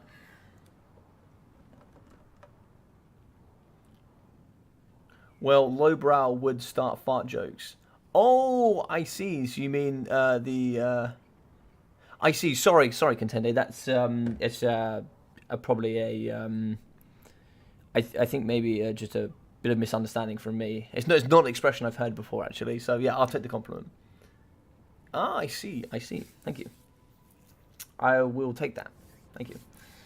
I tried to keep it.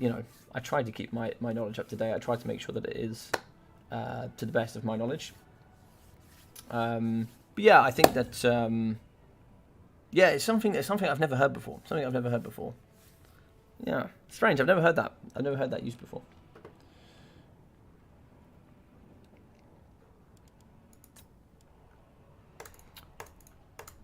I wonder how can we do this as the Lizardman.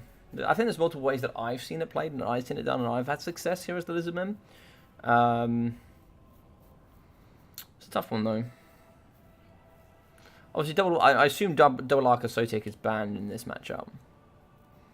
I don't know how Black Orcs would do against double Arc. I assume Black Orcs would absolutely thump double Arc Sotek, I would assume. I do wonder if actually going in with the double cannons might be the way to deal with that Skirmish Cavalry. And then you get cheap skink skirmishers. Well, not skink skirmishers, sorry. The skink cohort javelins might be quite nice just to deal with skirmish cavalry. And then you come in with some big boys to deal with the double big spiders. Could possibly be the way. So, on the bone zone. Looks like that's not going to be the case. But we'll have to calm this. Looks like this is going to be a judgment of UMAC kind of day today. Well, we are going to be seeing here for the skirmish cavalry. Ooh, double stone trolls, very nice. Yeah, stone trolls can be nice if they are supported correctly. I assume Grom is in field then. So we are going to have Forest Goblin Spider Riders backed up here by Goblin Wolf Rider Archers. No Regiment of Renowned. Very surprised by that. Regiment of Renowned for the AP and Immune to Psychology. Yeah, I don't think we're, I don't think I'm going to be missing out on that, if I'm honest. Double Savage Orc Boys. Yeah, I like these a lot. Of course, they pay a lot more for physical resistance, which is pretty good. Lizardmen do have some magic options, but nothing you're really going to be pressuring on these bad boys. So physical resistance will trade a little bit better in the later stages. Here, Goblins at the front. Goblins exceptionally good indeed. We are going to be having lag. We're going to be having some lag. But these boys, these are made. They're not the 8-peak loonies, but they're just going to be some normal night goblins with... No, just regular night goblins. The 400 night goblins. Okay. Goblins, night goblins, more goblins, goblins. Yeah, Goblin Silver Shield, it's just amazing. Goblin Big Boss, as well as the River Troll Hag with Spirit Leech and Overwhelming Odor. No Mither. Very interesting. I like Mither. I think it's quite a nice ability. Maybe it's just not worth the cost here, but yeah, interesting. Go on the Paunch. Yeah, very strong. Axe of Grom, Lucky Banner, Greatness here, and Language of the Boys, which is what I would expect here with the Stone Trolls. With the Goblin Rock Lobber. Interesting indeed. So 5 Skirmish Cav rather than 6. And here at the front, we are going to have skin cohorts, Saw Spears here with the cohort Sotek. Cohort Sotek at the front is a bit weird. I normally like to see them in the middle pocket because they can get shot rather easily. We are going to have Saw Spears, skin cohorts, skin cohort javelins, double Goblin Riders. I have a love-hate relationship with Goblin Riders. I always feel like they're a little bit too expensive for what they do on the battlefield. That's kind of my personal experience of them. Lord Mazdamundi here in the middle, though, with the Ruination of Cities, Banishment, Shield of the Old Ones, Apotheosis, Ned of Amatok, the Summer Standard of Exotil, and the Greater Arcane Conduits. Backed up here by the Judgment of Umac from the Thunderous one. Very nice ability there with one single Arc of Sotek. Okay, so looks like we're going for the mass anti-infantry tech here with the Judgment of Umac here and the Bastillodons. So the bad boys, they're going to be getting around the back, doing all the good work here. Some juicy shots into the cold ones could really reduce that mobility and, you know, kind of make it a bit more difficult here for the Lizmen, as we are going to see some lovely scoot and shoot. Now, could we get in with the Giant Rifter or Hag, get in there, get some Spirit Leeches downtown, maybe get them on the Bastillodon, force out some of those Apotheosises, because then you're going to get a much reduced return there up against the Arc of Sotek. You know, those Apotheoses certainly aren't going to get their value back there.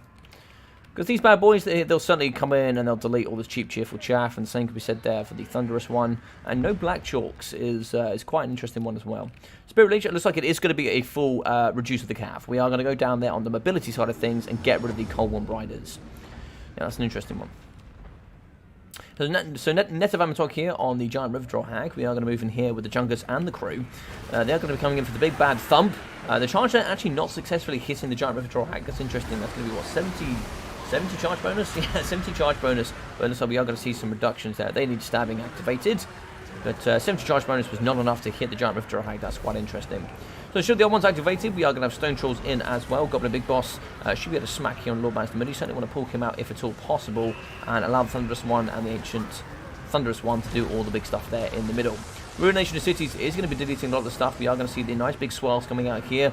The Lunatics here with the nice mushrooms going to do some big damage in the pocket. Goblins are going to be breaking. Look at that Judgment of Umac. Such a nice ability. It looks like Mazdamundi is going to be taking on also another Spirit Leech here. It's going to be Banishment on the Night Goblins. That should be pretty nice. Archosotic ability as well. It looks like here Greenskins are going to commit to the blob, which is an interesting one here. Archosotic, Mazdamundi, Shield of the Old Ones, you know, Banishments, and the Ruination of Cities is quite tough to take. So left-hand flank here is going to be won by the Greenskins. We can now certainly push in here. The Skin Cohort Javelins kind of need to turn and burn here, maybe on the Savage Orc Biggins. Spider Riders and stuff as well. They could be a good counter-skirmish here up against some of these skirmishing tools, and certainly bring them down. You can see the cavalry has well and truly been beaten up here by Dr. Jellyfish. So 9 Goblins here in the middle, they're going to be fighting up against the core. So to refuse to die, if we could get an Apotheosis in here, 33 models is very strong. We could see a nice, good all-round healing here for this unit. But Mazda is getting absolutely dunked on in the middle. We can see the Giant Modra Hag, Grom is in as well. And with Mazdamundi falling, that is going to be GG's well played. I don't think there's any way back into this, unfortunately. Ancient Stegodon, the missiles here, will do some good work, but the way it's been played, it's just going to be a nice big blob crew here in the middle. Going to be shooting over the top here. I think the cavalry is dealt with. Skin Cohorts going down in the back as well. Javelins dropping. You can see just a bunch is breaking. This is going to be a mass rout and probably very quickly army losses here. Yep, swirls are in. It's just going to be these two. That's army losses. GG's and well played. Yeah, that's unfortunate. I think their Mazdamundi kind of got gooned. We had sneaky stabbing coming in, reducing melee defense and armor, and then a Spirit Leech on top of that after taking a big chunk load of damage was just too much for Mazdi. Mazdi is a big chungus, but he certainly can't take that level of pressure. Yeah, interesting stuff. Yeah, getting 500, 1,000 here from the Stone Trolls. 1,800 for Grom, especially with the Axe of Grom as well coming with Armor Sundering, which is quite nice, bringing it down from 110 to 80, I think. Yeah, it's pretty good there for Grom. 462 there for the Goblin Big Boss, and 1,045 for the Giant River Troll Hag. I definitely saw 2 Spirit Leeches there on Mazda. We definitely saw at least 1 sneaky stabbing. And it was just a big snipe on Mazda. The big Chungus, and sadly, just he is tanky, but yeah, he got dominated. 130, 99 with 100, 145, and 4 there for the Goblins. I think I was a bit worried for even starting the Blob. I was worried that the Blob wasn't going to hold. I thought trying to out Blob with Shield the Old Ones. Yeah, it was interesting. It was interesting to see they could out Blob. But here in the middle, oh, nice, 713 there from the Rock Lobber. I didn't see what that was actually shooting at, but 109, 144, 200, 200, and 190 there. We've got 440, 430 there for the Savage Old Boys, with 837, goddamn, at 575 from... Oh, they are fanatics. They were fanatics. Didn't show they were fanatics. That's interesting. Yeah, very nice stuff there from Evenstar. 1,460 there from the Thunderous one. This unit, I really, really like it. I like it a lot. I think it's a very strong unit indeed. We are going to be seeing 701 there for the Basilodon Arcus Sotek. 255 and 90 from the Goblin Riders. I have a love-hate relationship with these. I think they're way too expensive, but I think they can be used nicely at times. 130, 144 there for the Javelins, with 344 for the Cohort Sotek, 245, 248, 93, 32, 20 there for the Skin Cohorts. Yeah, that's a tough one. Yeah, that's a tough one.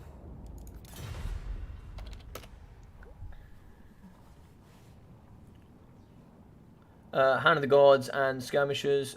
Yeah, I think Hand of the Gods would have been really nice. I probably wouldn't have brought Hand of the Gods simply because I wouldn't have expected Grom from Evenstar. I think there's two ways you can play it.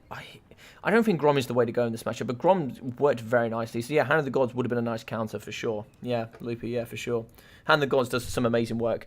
I normally go Horned One, Hand of the Gods, double Solar Engines, and then we go with like mass counter skirmish. That's normally the way I play it. Normally the way I play it. So yeah, because you know Stone Trolls 9 times out of 10 do come into that matchup. So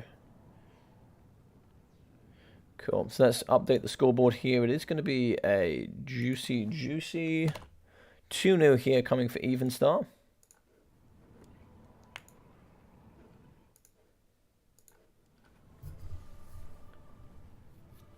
Thematic Goblin Army. yeah, indeed, actually, now I think about it, yeah. Because Grom is technically a Goblin, I think, right? He's technically a Goblin, because he ate troll meat, which is why he's so fat. Because he keeps, like, regenerating in his stomach. So, yeah. So, Beastmen, Band, VP, and Dark Elves. Yeah, pretty good. Yeah, can't complain there.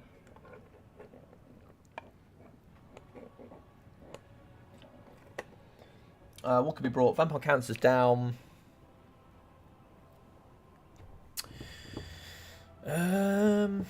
What could be brought here? Maybe even Lizman could be brought, actually. I'm not a hater for Lizman in this matchup. I still think it's Beastmen favoured. I think Doomball, Gorball, Double Manticore can still do quite nicely.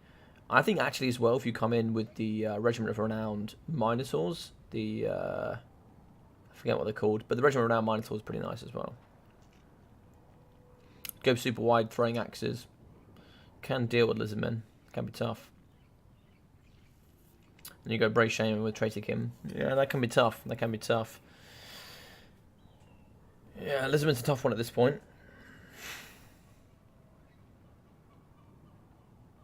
Lizardmen could be brought. The other way could be Dowie, but I don't think I've ever seen Evenstar play the Dwarfs. In my entire casting history and my watching history, I don't think I've ever seen him play the Dwarfs. He might have done. I've just never seen it. So I highly doubt we're going to see Dwarfs here. What else could be used against the Beastmen? Dark Elves is down. Old school High Elves matchup is probably High Elf favoured. I still think High Elves can do well here. For sure. Wood Elves could be another one from Evenstar. Wood Elves could be brought. But I've generally seen Beastmen do quite well in that matchup. I think a lot of Beastmen players have caught up on the Wood Elf meta. Yeah, it's a tough one. That's a tough one. Yeah, Empire as well. Completely forgot about the Empire. It looks like the Sons of Sigmar are going to be probably dawning on the door. I think actually Sigmar could do quite well here. Yeah, I think there's a lot of good stuff to be brought here. A lot of good stuff. I actually like Carl of France in this matchup. Carl of France may be an absolute glass cannon, but that boy thumps. He thumps like a tank. He can certainly come in and do some good work here. Yeah. Halbert's nice and cheap. Anti-large armor piercing. Yeah. Can be good. Can be very good.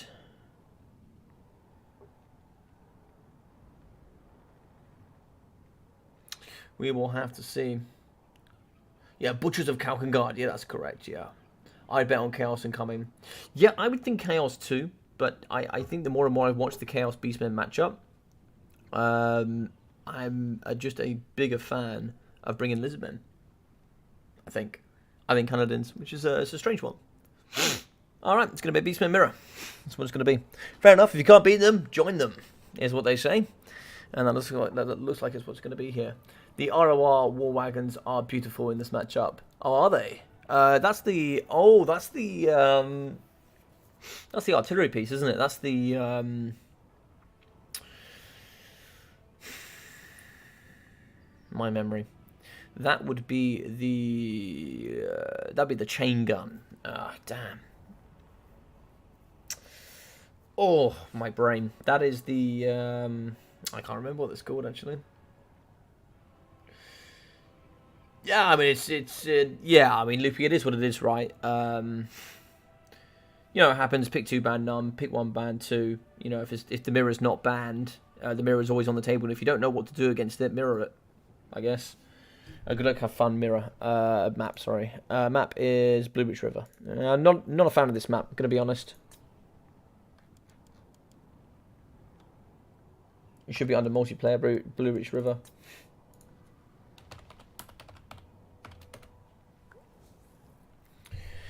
Yeah, I don't like this map, personally, on the multiplayer scene. I don't like it for 2v2s, I don't like it for 1v1s. It just causes problems, but we'll see, we'll see.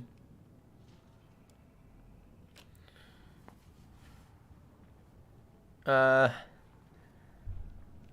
starts with V. Does it? Hey, Bomor, how are we, my friend? We are doing the Estalian tournament, so welcome to Estalian, my friend. Balthazar Geller is going to welcome you into his big opening arms and say, welcome to the tournament of the week. Well, it's not the tournament week because, of course, Battlemania was yesterday, and actually tomorrow we've got the Gold to Masters tournament for Enslader. So 3 huge tournaments all in a row. Love it, absolutely love it. Well, 2 tournaments and then mine, as it were. It's a really pretty map. No, I certainly can't deny that, sir. Certainly cannot deny that. I certainly see me sitting here eating my lunch with you know, the walls of Beastmen going on alongside me. I'll have my little lunch here as I watch the Beastmen literally go ham up against each other. I'd be quite okay with that. So we're going to go with a bit of a Skyforce. We're going to have 1 Manticore, which means I assume we're coming in with a Gorball. So 1 Manticore in the Sky Key with double Harpies. Yeah, it should be pretty interesting. On the floor, we are going to have Centaur throwing axes, 1, 2, here with 4 units of Centaurs. Yep, Centaurs very strong indeed. Double Gore, no Ungors, actually.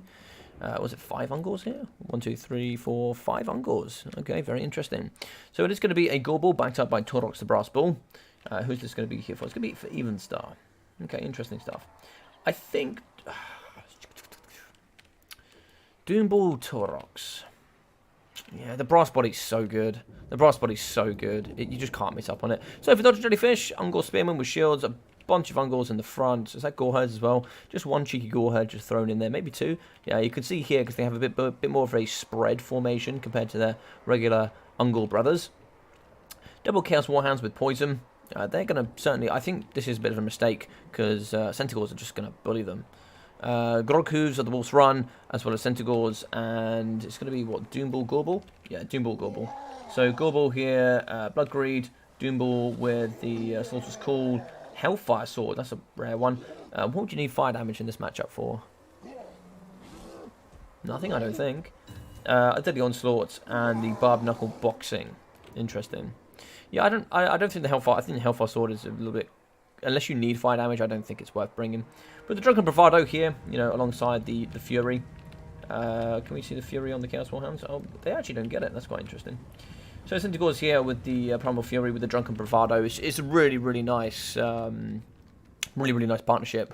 There's going to be a rotation. So the Beastmen here are going to be starting in the trees and, you know, kind of progressing out from the left-hand side. So we are going to get a nice rotation here in from the Beastmen of Dr. Jellyfish. And, you know, wouldn't mind seeing a bit of a rotation here for a bit of Dominance Hill control. And then, you know, maybe come around a little bit this way. But, of course, if you do come too far to the left, we will see just a little bit of, you know, something a little bit out of our control. We can't quite see this tree line. So actually maybe try leaving it to the open over here. And, you know, keeping that line of sight and make sure we know kind of what's going on is maybe a little bit more important on vision. Hellblasters. Yes, that was the one. Yes, the Hellblaster volley guns. Yes, the Red Renan has the Hellblasters on the back. Which is good, you know, having a Hellblaster with mobility is, you know, I don't really say much about how good that is, but yeah. Yeah, Hellblaster could actually rip apart Taurox and the crew, but I think under the new meta, I actually kind of like Doomball, Gorball, double Manticore. I'm actually not sad about that with a Brave Shaman on a Chariot. Yeah, I think so. But I think statistically, with the Brave Shaman, I think if you're going to go Brave Shaman on Chariot, you almost definitely need to bring the Jagged Dagger. Because I just think it's just so cost efficient with the Jagged Dagger. Can really bring in so much extra mana here for Traitorkin. Brave Scream, yeah, could be quite nice. It really does, you know, kind of disrupt a lot of charges. And the Bestial Surge, yeah, not a fan. 9 seconds is a little bit low, and you know, 70 gold. You're not really going to be casting Traitorkins and Brave Screams enough to get, you know, a benefit from Bestial Surge. So I think there's a little bit of a cost inefficiency there. Now you drop the Hellfire Sword, you drop that. I think even in fact you drop Brave Scream, and you're certainly looking at a bit of a wider force here, maybe with some more Centaurs, maybe coming in with some more of the Warhounds. So you can see here, this one here is just going to... Oh, actually coming with a Bestial Surge as well there from the Brave Shaman and Traitorkin. But he's coming out of Chariot. I'd definitely be dropping the Bestial Surge and bringing in the Jagged Dagger. That's certainly where I would go with this matchup. In this guy's though, Harpy's just going to be waiting. Because there's no way here on a Tuskarl Chariot the Brave Shaman is not getting involved and getting some good melee... Some good melee fights here up against some cheap Ungors. These bad boys knife like butter through these things. In the back though, Tuskarl Chariot's coming forward here. I do struggle to see where the Chaos Warhounds with Poison are going to filter in. Of course, being nice and cheap and going wider, they can certainly chase off units, etc. And you know, they are very, very strong.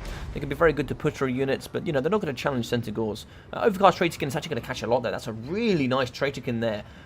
Coming in from Dr. Jellyfish. That's a gorgeous pick there between those. Yeah, lovely work indeed. Manticore coming on the flank though, we are going to catch off against some of the Centaurs. These bad boys have ITP at this stage of the game, so actually getting around with their mass here around the Manticore could be quite nice, but he can power in this direction. So actually what I've been doing is getting some Centaurs around the doors, and you know, putting in the Ferro Manticore and finishing him off. Yeah, I certainly will be doing that. So it's going to be a charge on charge here. Looks like we are going to get the downhill charge, but now it's going to even out a little bit here. RNGesus will play, so as long as your faith is strong here for the Dark Gods, they should favour you between these two, but it looks like it's going to be a pretty even conquest. We are coming in with extra Centaurs with a bit of help, but of course we are going to come in from the same side. Definitely wanted to get us around, but no, we are going to get the mobile Chaos Warhounds, and they're going to help finish the job there with the rear charge. Lovely stuff indeed. Throwing axes in the middle, going to be bonking on the door here with the Brave Shaman. He needs to certainly pull himself out of there. Doesn't really want to be getting too much involved here. Tuskarl is going to be a little bit still for my liking. Certainly want to get those moving through. Traitorkin should be coming down and dawning on the door of the Centaurs. That's actually going to catch on the outside there, which was quite interesting. Maybe still a little bit bugged are the Air of Effect spells. But here in the middle, we are going to be having the Gorball and Taurox of Brass Ball here of Even Star charging into the middle. But now we're going to get a bit of a boyo oh boyo fight. I think the Doomball is going to try and bait out, if we can, here on Taurox. Brass Body is now going to be activated. Now we get out. Now we get out. We don't want to fight that. That is a timer, and he has to fight to get that back again. And if we can do that, I think we could win this game, because I think without the Brass Body, the Doomball could do quite nicely, but the Hellfire Sword, Barb Knuckle Boxing coming in, 81 melee attack, 805 weapon strength, bonking on the door of Taurox of Brass Ball could certainly be quite big indeed. Charging in here with the Traitorkin Master himself, but he's going to break. Is he going to terrify? Has he been terrified? He has been terrified. Jagged Dagger was activated, so extra mana is going to be coming in. 17 seconds of just absurd levels of extra mana. And there we go. Good micro coming in for an Even Star. Pushing off here up against the Brave Shaman. And in the back here, yet again, moving in there. We do need to get the throwing axes in and shutting down the Centaurs. If we don't, we are going to be losing our caster for pretty much nothing. In the middle, the Taurox is going to be going up against the big ball himself, the Doomball. This is going to be the Iron Ball going up against the Brass Ball, which is going to be better here of the metal. Not too sure, but we can certainly see the Gorball not doing too heavily here from the Son of the Mountains man. Here, Taurox is going to be at 2,800. We're going to be having 1,600 from the Gorball here in the middle. And with no support here, these chariots are not going to be enough. We do have some spam coming in. Certainly want to pull out the Doomball if we can. We need to save that leadership for sure. In the back here, Chaos Warhounds with Poison are going to be breaking, pushing off the Centaurs with some Harpies. Yeah, very good overall chase here coming out of Even Star. In the back, still chasing off is going to be the Brave Shaman, and that is going to be the end of days. GG's and well played here coming from Even Star. That is a big win indeed. That is a very, very big win. And I think that just comes down to, you know, the ability there with micro and utilising your units just a little bit sharper. And I actually think if we manage to bait out the Brass Body, get away, engage somewhere else, and then come back in after the boss bomb had been used, I think the Goon Squad might have done just a little bit better. But of course, we went in full rock hard to try and kill Turox, and I think it was just the wrong time and the wrong place. So 830 there for the Doom Ball, with 1,240 for the Brave Shaman of Wild, with 730 for the Gorball. So not too bad overall. Gorball on Gorball, 1.2k. Yeah, it just shows the difference. You can see the difference in support, for sure. It seems the Doom Ball did quite nicely. A little bit less from Turox, but 1,970 there from the Brave Shaman. Yeah. We did see one nice one there. We definitely saw one nice cast from each. I didn't see where the rest of the cast came in for the Brave Shaman. I didn't quite see what sort of mobility movement we saw, but with how active the micro are from both of these boys, definitely would have been Jagged Dagger alongside probably just Trade Skin. Anything else is probably, I think, maybe not too advantageous to the battlefield. But 250, 400, with 420, 280, and 380 there for the Ungors. And in for the Centaurs, we're going to see 266, 144, 802, and 360. So, okay overall. 405, 700, and 180 there for the Centaurs. Throwing axes coming in at 380 and 270. This is where you see that the fact that actually we didn't really get too much more. We actually got less value than the Centaur throwing axes. So you're paying an extra 400 gold to utilize that regeneration, that Drunken Bravado that, you know, partners so nicely there with the rest of the traits that come in from the Centaurs. You know, perfect vigor as well as that added leadership. So we can also keep the fury going there from the Beastmen, the primal fury. Yeah, so we can keep that going as well, which gives them into psychology and all that healing just buffs so nicely together. And the fact there that I think that there was just too much pressure in the back. 275 and 377 for the Chaos Warhounds with poison. I think in this matchup is going to be quite tough for them to pay for themselves. The Manticore came in 1,670. I mean, Manticores are absurd. Very surprised we didn't see any from Dr. Jellyfish. We're going with the Doom Ball. In reality, we've only brought one SEM, and you know here we're bringing two, and you can see the two of them just traded way more efficiently. Way more efficiently. No terror. Yeah, it's a bit of a hard one, that. Bit of a hard one. 133 and 250 there for the Harpies, just to kind of see if we can maintain the sky if double Manticores do come. I assume, you know, with the Traitor Kin and double Harpies, we should be able to win the sky against double Manticores. So yeah, I like the pick there from Even Star. Also just keeps the mobility, flying. We can engage where we want to, rear charge, break things, come in with the terror. Just all the good things that you need to do, really. So yeah, I quite like the build here from Even Star. Yeah, so GG's well played. GG's well played.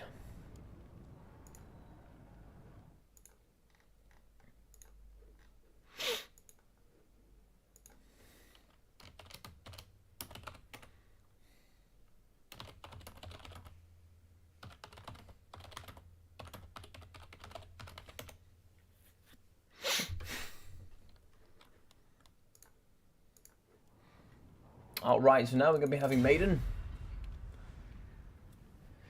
Welcome! Welcome to Estalian. The final is upon you.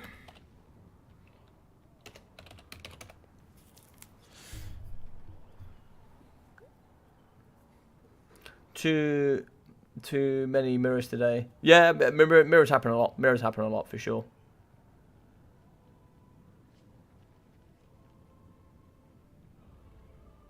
Torx and Doom Ball both count as SCM. No. I don't think the Doom Ball does. I'm pretty sure the Doom Ball doesn't. Pretty sure he doesn't. Pretty sure it's just Turox from the rules that I was sent.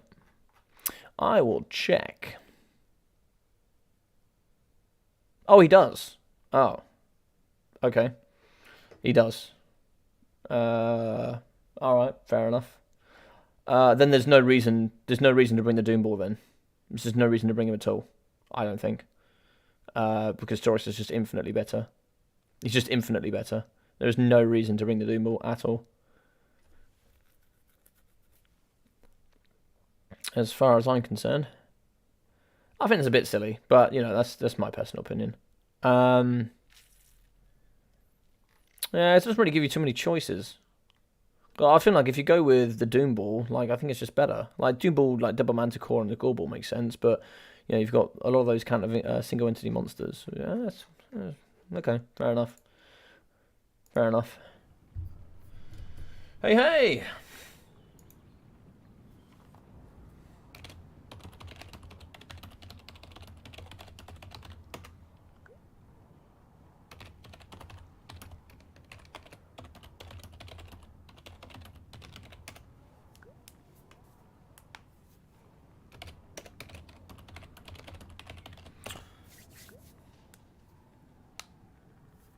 Yeah, I agree, Phoenix. Yeah, certainly I agree. I think I like Taurox and I like the Gorbel as SEMs. I like those for sure. Yeah, I just think that quite a bit strong. Doomball is better versus, but yeah, I think certainly Doomball has some really nice picks. I actually really like the Doomball against Dowie. I think Doomball against Dowie is actually, I am not scared if I see Taurox, but if I see the Doomball, I'm certainly infinitely more worried.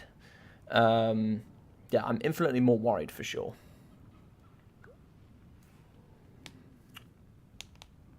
Yeah, the Doomball is dead. Yeah, fair enough. I think nobody played High Elves today. Yeah, I actually kind of like High Elves into the Beastmen. I think they can do quite nicely with certain parameters that I thought about. Yeah.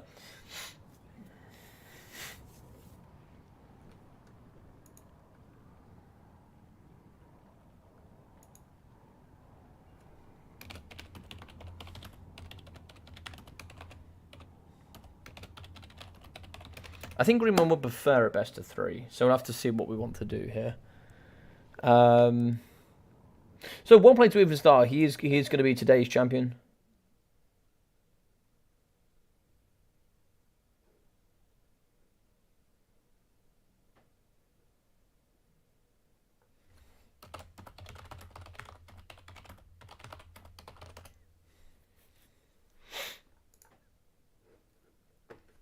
All right.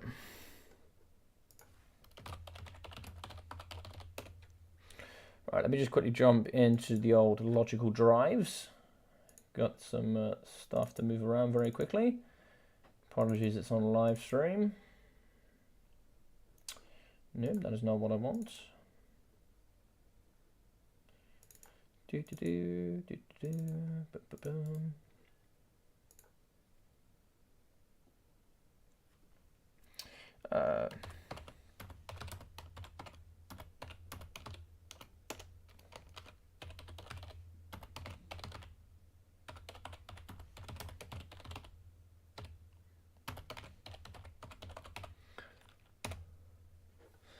All right.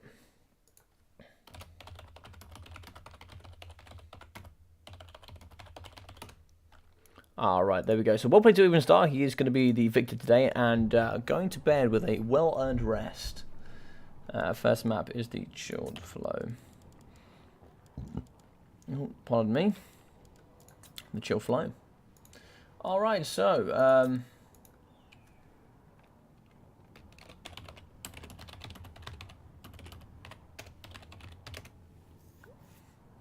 it's Pickle Band 2, gents. It's what the final said, unfortunately. Hey, Phoenix, how you doing? Long time no see.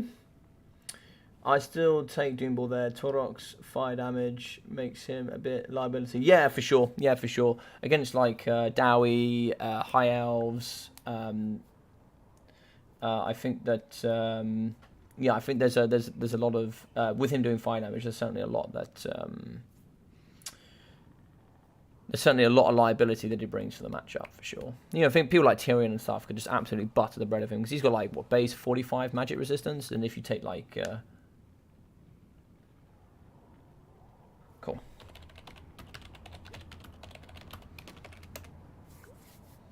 Not at all.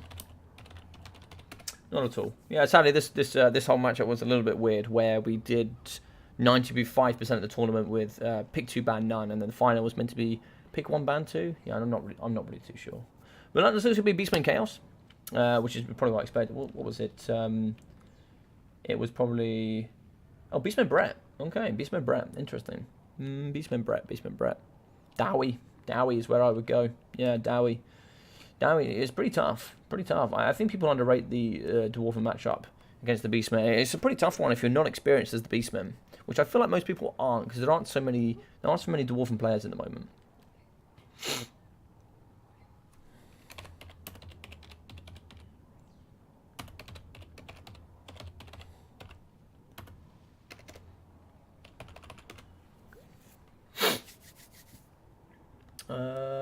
Thank you very much, Cypher, for catching that. Odium! Yes, we are going to be in the final. Yeah, we are going to have the good old Slanesh bots in here. Yeah, they're going to be putting their good old stuff in. I'm ready, Barry. Cool. Give me 10 seconds. I'll be right back, and then we'll be kicking off with the final.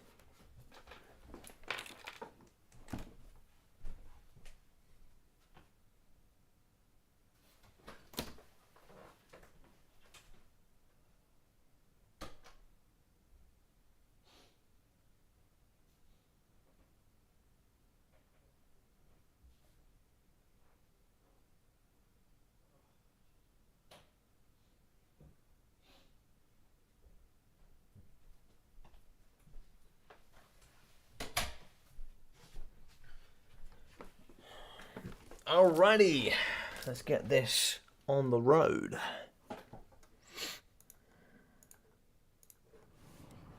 So I believe we're going to be ready. Keep like this, world is better.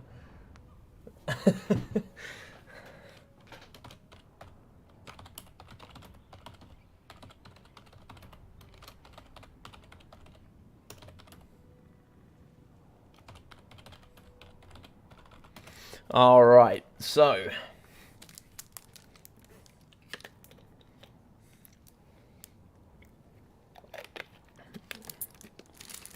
let's get it on.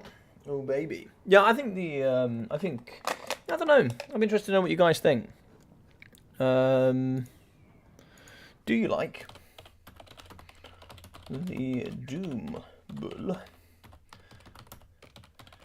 Do you like the Doom Bull as an SEM? Yes, no. Yeah, I'll just leave it as yes or no. Just leave it yes or no. Yes and no for now. Yeah, I certainly think in the next game with certainly having objective points, I think Beastmen are going to be extremely strong. If they continue on the same path, which I'm not saying they will, you know, it's definitely going to be a big overhaul of changes for Warhammer 2 and Warhammer 1 when they do join Warhammer 3. I certainly think we're going to be seeing a lot of good stuff coming from this game, but I think if it stays too similar, Beastmen are going to be very strong. Yeah, Beastmen are going to be very strong, I think.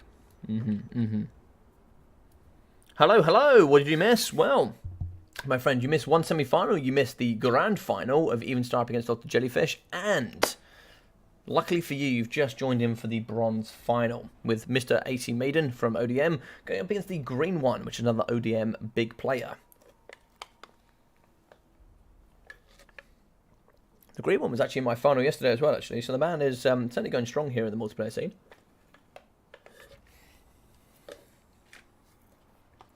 Also, your boy coming in here with the juicy Volvic water. Definitely not sponsored.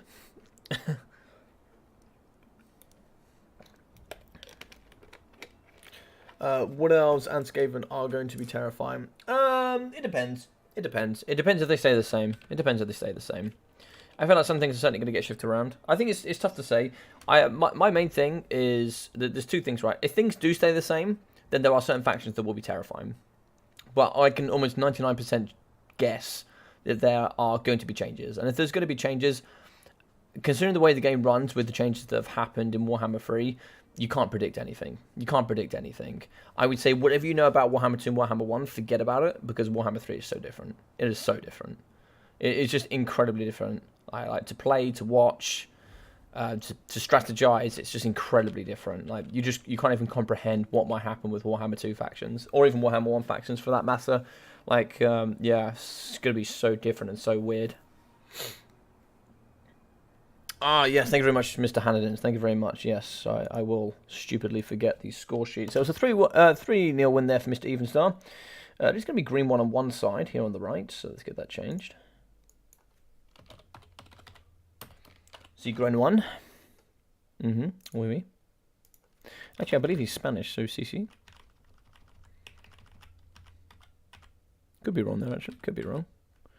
But is it green one? And here we have Henodines. Oodalaho Henodines.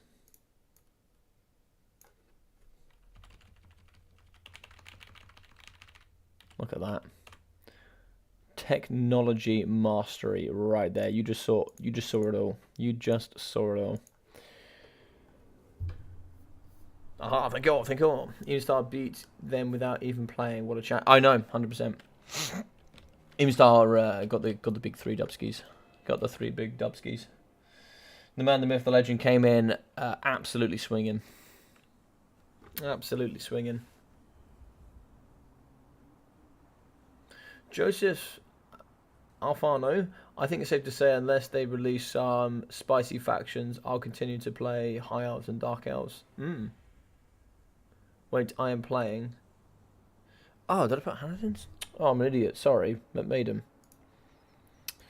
It's because you talked Hanadins. I saw your beautiful face on my YouTube, and I went, yeah. And I went, of course he's playing. Hanadins is always playing.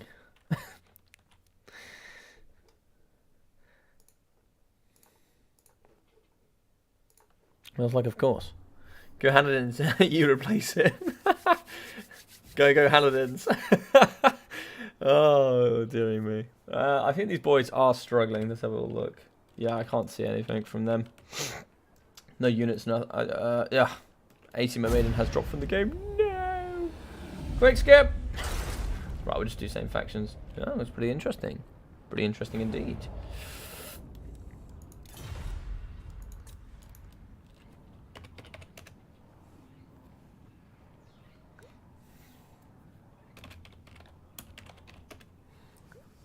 It's ODM Loopy versus ODM Hanadins. Oh, what a game. Looks like we've been stuck in an infinite loading screen. Yeah, it happens a lot. I think it actually happens a lot on certain maps as well, actually. Yeah. Here we go. Here's AC Maiden back. Nice.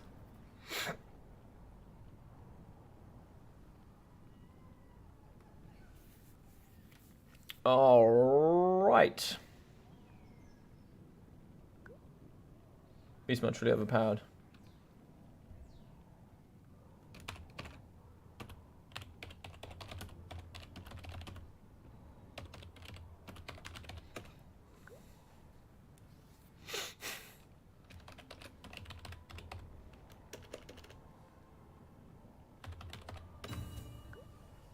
Okay, I need to replace him.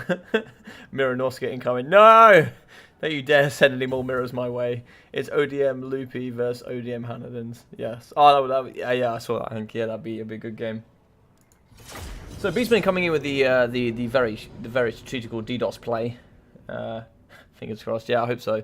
If it's bad again, we'll just change the map. I know some of the maps are a bit buggy with loading in, but it's okay. It's okay.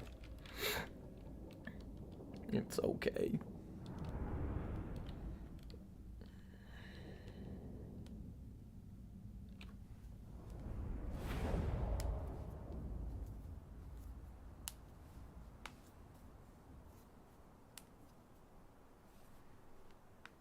All right.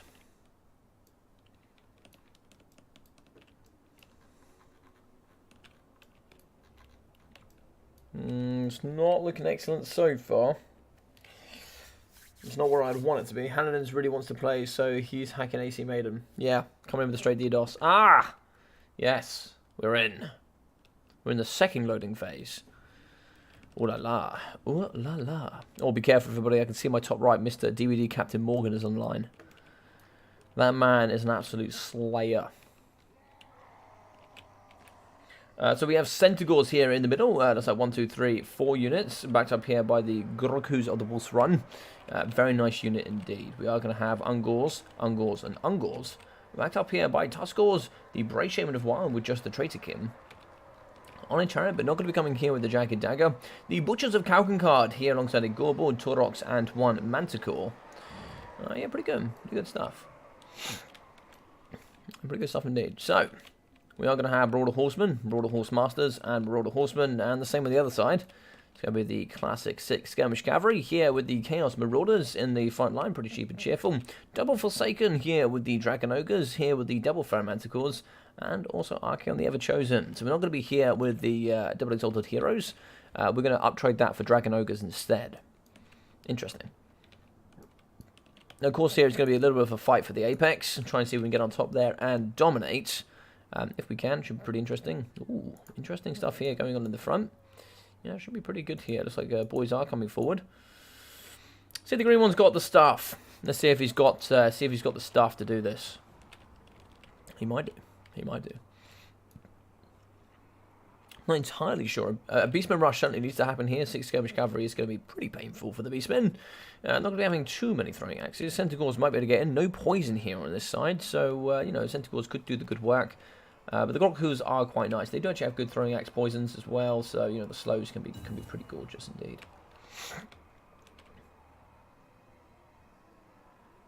Should be interesting. Should be interesting. So we're coming forward here. The Butchers of Kalkankard, pretty nice pick as well, regeneration. There will be fire damage here. Ever-Chosen here with Cascading Fire Cloak Fireball, Burning Head. It looks like it's going to be the Slayer of Kings.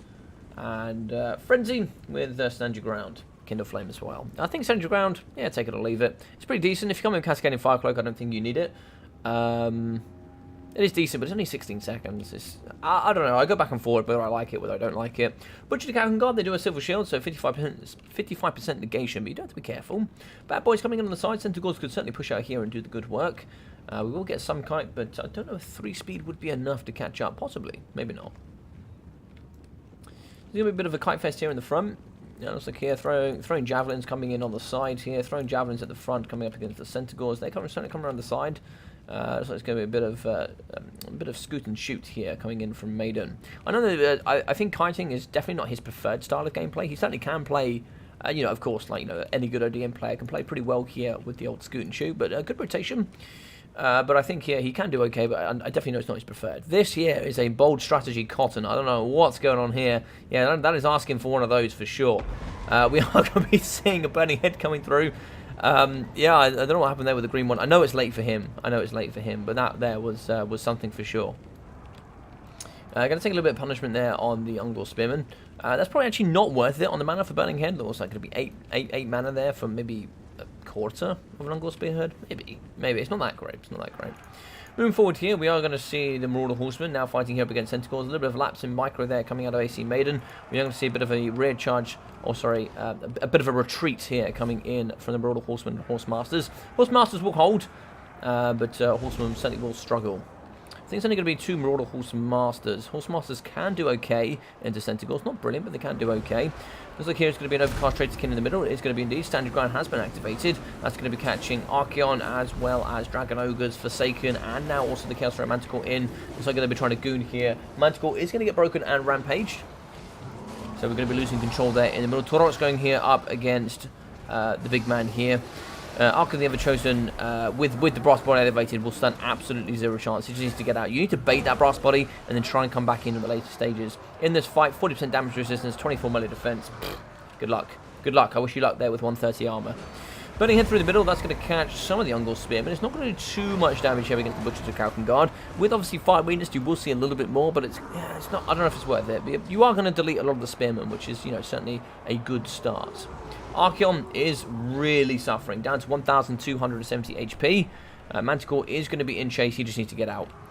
Centaurs in the back, they can come over and help as well. Maybe try and see if we can entrap. But so we are going to recharge here up against the Skirmish Cavalry. And in the middle, it's just going to be double Forsaken left here with some Marauders.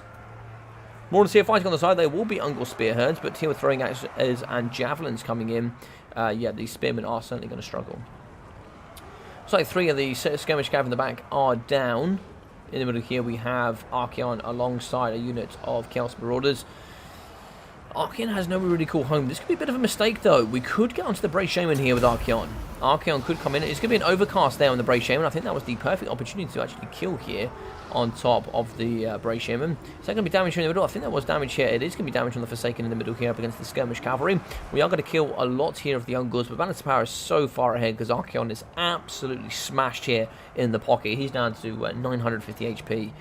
We are going to be trickling here over into Army Losses very shortly. Most of the Skirmish Cavalry is down. Forsaken has pretty much beaten within an inch of his life. That is Army Losses. GG's and well played. Yeah, GG's and well played there to the green one. Yeah. Yeah, I think more than not, I think baiting Brass Body is so crucial. It's so crucial.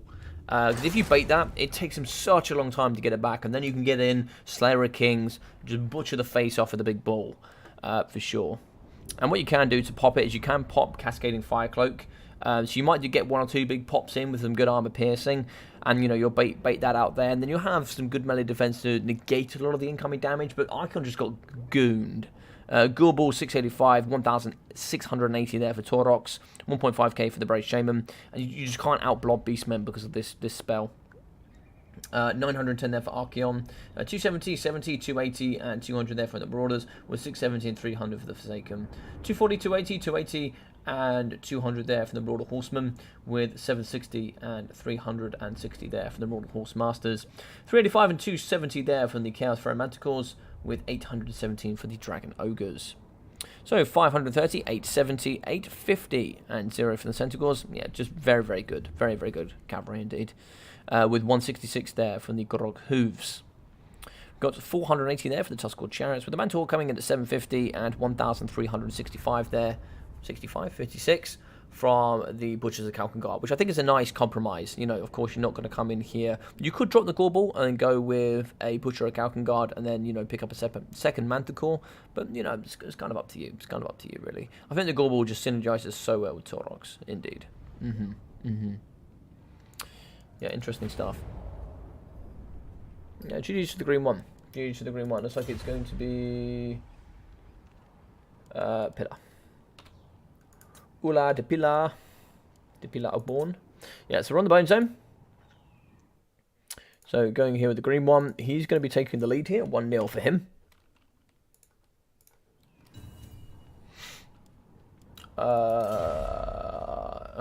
Okay, Wood Elf Mirror it is. Yeah, pick 2, ban none. Coming through strong with a good mirror. That's always. The amount of mirrors I cast in the pick 2 is incredible. But yeah, Wood Elves Beastmen is going to be another pick. And of course, Wood Elves. If you don't know how to play against them, join them. That seems to be the case. So that's what we're going to be doing. Yeah, GG's indeed. Yeah, it's a tough one for sure. It is it's certainly a tough one for the Chaos. But they can do well. They can do well. But Taurox is a good counter in general there with Centaurs.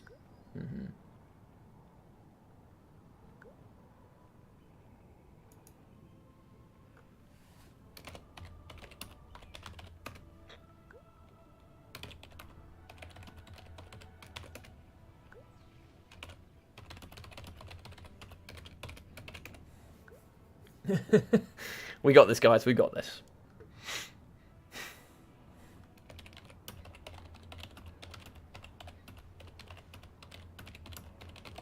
I think Wood Elf Mirror is probably my favorite mirror. I think it's probably one of the most dynamic mirrors in the game. Yeah, I quite like that. I think actually one that's actually quite surprising is actually also the Dwarf Mirror. It's actually quite nice. I don't like Beastmen versus Wood Elves at all.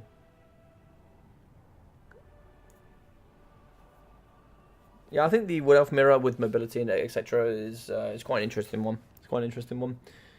I can't believe this mirror. Yeah, this mirror is probably one of the better ones, though. I certainly prefer it to Beastmen. I prefer it to the Beastmen mirror. I think it's probably my favourite mirror. Or mirrors do have a good tactical edge. Vampire Counts is, also, like, a lot of people say it's pretty boring, but actually I do kind of like the Vampire Count mirror. There's a lot of stuff that goes into consideration to being actually very good at the mirror. You know, there's a lot of stuff. A lot of mirrors, as long as they're not too often, can be quite interesting. Just gotta make sure you can tell your blues and reds apart. In the new game, though, it should be a lot better. With the new color schemes and stuff, it'll be absolutely fine. Absolutely fine.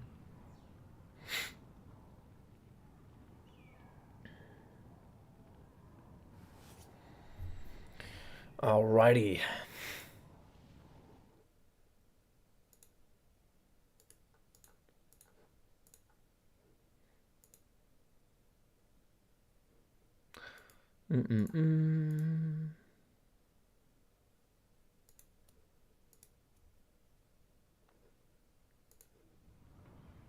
Indeed, Bomoy, it is very fun to play. Indeed, I still to this day think that it's probably the best mirror. I think Wood Elf Mirror. I think it's still the best mirror. Yeah, indeed, I could agree. Probably the most mobile matchup. I think it probably is the mobile. It has to be the most mobile matchup. I think. Yeah, I think it does. It has to be. I don't think there's anything more mobile. Maybe the Vampire Count mirror is probably more mobile in the true sense of mobility. But yes, I see what you're saying. Geez, some Warhammer 2, baby. Yeah, baby! Come watch Warhammer 3 for long. I really enjoyed Warhammer 3. I definitely enjoy playing the Warhammer 3 for sure. I still enjoy the Warhammer 2. Still enjoy all of this stuff. Still very, very good indeed. Of course, Turin is casting at the same time as me, so, you know, lol me. But, you know, it is what it is. I still appreciate you guys coming in and watching. Compared to other Elves mirrors, it's amazing. Yeah, I like this one. I like this one for sure. VC is the best, obviously. I actually don't mind the VC mirror. I actually don't mind. At the very top level of the game, if you really understand VC, the VC mirror is extremely interesting. There's a lot to it that's particularly interesting. if you know how to truly understand the matchup. There's a lot to understand in that matchup, even stuff that, you know, I struggle to get my head around sometimes.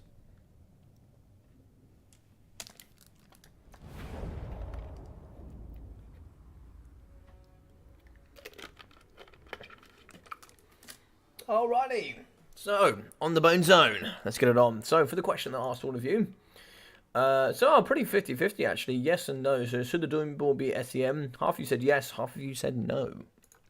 Interesting. I think with the Doom Ball being an SEM, I don't think it's overpowered, and I don't think it needs nerfing, and actually I believe it nerfs it so hard into the floor that actually you can't use it, or you would very rarely see it used. Is what I think. Like it really defines the line of when you do and don't take it. Essentially, is what I think. But you know, it's just what I think. It's just what I think. All right. So for the Wood Elves here in the red, we are going to be having, I assume, the big man green one. Yes, it is indeed. So we are going to be having the Glade Riders. So we are going to have a bit of skirmish here in the front. Coming in with the Wild Riders, more Wild Riders, and the Hunters of Kurnos for the anti-large. Pretty good physical resistance here, coming in at 20%, sorry, 40%. Yeah, not quite. Here with the Zotes, which will have the Flesh to Stone and Earthblood. Should be one Flesh to Stone, 2 Earthbloods, something like that. Yeah, should be 2 of these. Yeah, 2 of those and 1 of those. Oh, looks like it's 2 of those actually, so 4 in total. What else are we going to have here? Dryads in the front line, including the Frozen Heart. Here with Ariel. I've not seen Ariel in this matchup. That's a bold move, Carson, for sure. Here with the Berry Wine, as well as the Acorn of the Oak of Ages. Here with Apotheosis, Dwellers Below, as well as the Greater Arcane Conduit, and Life Bloom. In the front, we are going to have Drycha here with just the Rouse to Wrath, and the Triple Fanatical Resolve. Of course, the more damage you do to her, the more powerful she becomes here. And I believe that's going to be faction-wide. So here for the big man AC Maiden, we are going to have 5 units of Dryads in the front, mixing in here with the Glade Rider Hagbane Tips. Sorry, the Glade Guard Hagbane Tips. It's like 5 units of those. In the middle, we are going to have a Drycha, as well here with Penumbral Pendulum, as well as, that's like Pit of Shades. Is that really Pit of Shades? Maybe to prevent blobbing, but yeah, Pit of Shades, Enfeebly Foe, Penumbral Pendulum, and Smoke and Mirrors. Yeah, Rouse to Wrath as well. They're very strong. On the flanks, we are going to have Glade Riders with the Wild Hunters of Kurnos. Glade Riders, and also Wild Riders. Well, this is going to be a quick one. There's no doubt about that. I never had the understand VC. My 3 flyers seem to understand them good enough. Remember when I discovered both he and High Elf and Dark Elf on the same day?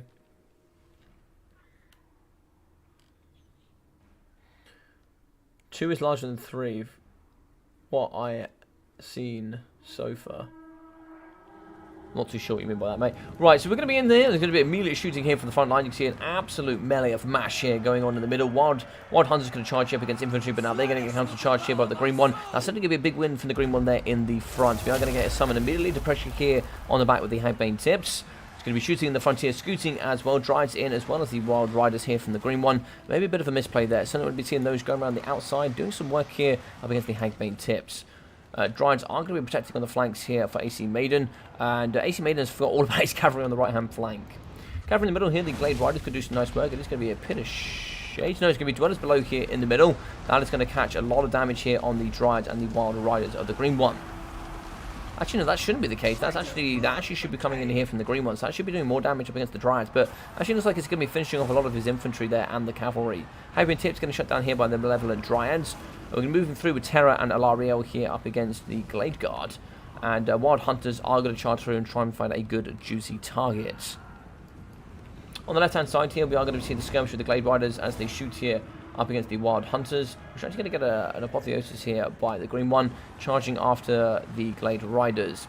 Zotes here fighting up against the Glade Riders. Bit of an interesting choice, but I do kind of like them indeed. Looks like it's going to be the Wrath of the Frozen Heart going up against the Dryads here in the middle, with Dryads going up against Drycha from the green one. Glade Rider Spear is going to be recharging here, maybe catching off against the Wild Hunters. No, looks like here they're going to recharge up against the Malevolent Dryads of the Summons, and we have 3 units of the range coming in. In the back here, going to return of the green one here. Looks like it's actually going to be a shatter of his Wild Riders. That's a bit unfortunate. A return here of some of the Hagbane Tips. Shooting coming over the top. Let's have a look here in the middle. It is going to be an Awakening of the Woods in the back. It's going to be the special one here from the lady herself. Where is she actually in the middle? She should be here. They're pretty healthy. Ariel, or Ariel, I should say, is going to be in the pocket. Could really help here with the Wild Hunters. We are going to see Flesh of Stone activated, giving them 100 armor here to fight in the middle up against those Dryads. And of course here, they are going to have, I believe, magic damage here to circumvent the physical resistance of the Dryads. In the middle here, we can see Zotes getting shot here by the Glade Rider Hagbane Tips. 60 armor for them is not going to be huge, but it could do some good work. Charging in the middle here, the Wild Hunters coming in from the side of AC Maiden, charging up against the Zotes. What's going on here? Looks like it's going to be Melkos Mystify Miasma going down on the Wild Hunters of Kurnos here from the green one. In the middle though, we are going to see Terror coming in from Alariel. It's going to be an absolute flustercluck here in the middle. I'm not really too sure what's going on there. We can see Alariel in alongside the Wild Riders. So we are going to get a break here from the Zotes from the green one, and charging the back here is going to be coming with the Glade Riders. They're going to be thumping here up against the cavalry of the Glade Riders. So they were trying to compromise here on the Hagbane Tips. Malevolent Dryads from AC Maiden have now been summoned. Now they're going to be thumping into the middle. Balance of power pretty even. I would probably be giving it here to AC Maiden, actually. We can see here Dryads in the back are going to be breaking. Glade Rider Spears need to get back in as quickly as possible. Wild Hunters have been broken from AC Maiden. We actually have a pretty healthy unit here, the Wild Hunters in the back. They're going to be charging down here up against the Hagbane Tips. Getting charged off here by the Dryads as well. Looks like more Wild Riders in the back, shutting down the Glade Rider Hagbanes. And it looks like here's going to be Alariel and Drycha fighting up against Drycha here of Maiden. Maiden's going to be running away. Moving in here with the Dryad. Should be able to create a nice blockade and really help fight here. But I don't know if there's going to be enough to take down the big Alariel. Or Ariel, sorry. It's going to be Dwellers here in the middle. Dwellers should be able to delete a lot of the triple blue here, but it will do a lot of damage up against the Glade Guard from the green one as well, so got to be careful there. In the back, we have a return here of the Glade Rider Spears from AC Maiden, and Wild Hunters come back from AC Maiden as well, shattering their Glade Riders from the green one, breaking there from the Dryads of AC Maiden. Yeah, it's looking pretty even. Balance Power is now going to be pulling into the green one. I think Ariel is probably going to win the day here. Terror with those Zotes as well, healing. Yeah, it's not looking good. It's not looking good. Zote's actually being quite a clutch pick there, coming in with Flesh of Stone to activate here on top of the Wild Riders for the Hunters of Kurnos. Ariel here going to be punishing up against Drycha. She does magic damage, of course, so circumventing that physical resistance is super helpful indeed. You know, 20% is not cheap. In the middle here, we can see that the Wild Hunters of Kurnos charging in from AC Maiden. Not too many models left, and no healing here, which is what you actually do get in from Ariel. That Apotheosis can be juicy indeed. Berry Wine is super strong as well. Can be very helpful for Drycha, and maybe even Ariel herself. Looks like here, the Hagbane Tips is still going to be firing, so I want to see if we can drop those out, but I think there's just going to be too much pressure here in the middle. Drycha's moving in. We can see here the Zotes and Feebling Foe, but Flesh of Stone has been activated. 120 armor for them. It's going to be certainly very difficult to take down, but there's only 3 models left. Now, what is going to take down Ariel? There's not a lot. We can see Drycha is going to be healthier than the one from AC Maiden. Dryads are still in and fighting, but yeah, it's going to be tough. Okay, it looks like here Dryads are getting shoved all over the place. It looks like here the Wild Hunters of Kurnos still activated here for the green one, and he's going to be shutting down all of the outside elements. Coming back in here with the Glade Rider Spears, coming back in with some more Dryads as well here from AC Maiden. We might see a Zote return, maybe. Maybe they are pretty healthy. That is pretty much, oh, that's key. Glade Riders coming back in, they're going to be shooting here up against the Cavalry and the Dryads that are returning. Get these in as soon as possible. Need to get in the middle. We need to be shooting here up against Ariel, but she does have good resistances. They do magic damage though, they do magic damage, so good win there. If Drycha goes down, yep, that's going to be army losses. That's a shame. If Drycha could have survived, it was possible, but I think Drycha just took too much punishment there. This was a build from green one. This was a build from green one. I'll give you that. 1,300 there from Drycha, with 1,850 for Ariel, or Ariel, sorry, I should say. Yeah, very strong. 250. 300 there from the Dryads, with the rest of the Frozen Heart coming in at 400. And 927 from the Zotes, considering we have Earthbloods and also Flesh of Stone that certainly buffeted here on top of the Wild Hunters. 2,400 on this side, with 1,100 here, so you can see just the utilization of Flesh of Stone here, just even once on the Wild Hunters, certainly probably gave some more advantages where you certainly could have struggled otherwise. 250 and 1,400 for the other units, coming in with only 350 there. So yeah, a little bit under par from these ones. 545 there from the Glade Rider Hagbane Tips, with 450 as well. Oh, sorry, no, just regular ones. So Glade Riders 300, 430, 200 and 340. Hagman tips at 1.1, 900, 720, 300, and 370. I like the idea. Super wide, good poison. Of course, they do magic damage, so they circumvent a lot of the physical resistance here coming from Dryads, which is a pretty common pick here in the Wood Elf Mirror. 1.1, oh, that's a gorgeous value. 1.1 for Dryads. Dryads are super strong. 500, 480, and 350. Dryads are so strong. 1,900 for Drycha, 1,300 on this side. Yeah. Very good stuff. Yeah, really nice game, actually. Really nice game. Really, really nice game. But High Elves have OP, Phoenix, and Star.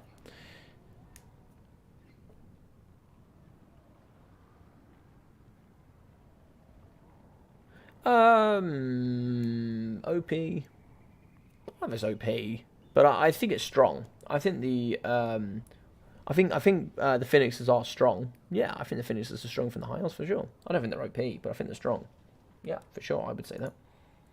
All right, so that's going to be a 2-0 there coming in for the green one. He's putting on an absolute performance as of recently. You know, he played very strongly last night. He's playing very strongly here tonight as well. You know, certainly brought some good games as well up against Dr. Jellyfish as well. He certainly brought him to a 2-1 finishing that unfortunately brought him into the bronze, but he's going to be doing well here so far. So nice stuff indeed.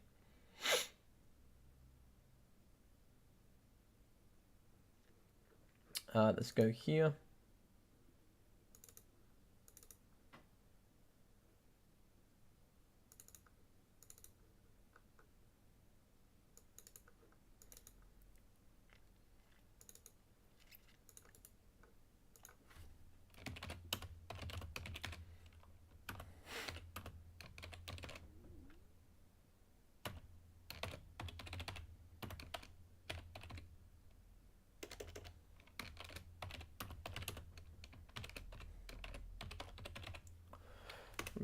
Yes, very nice.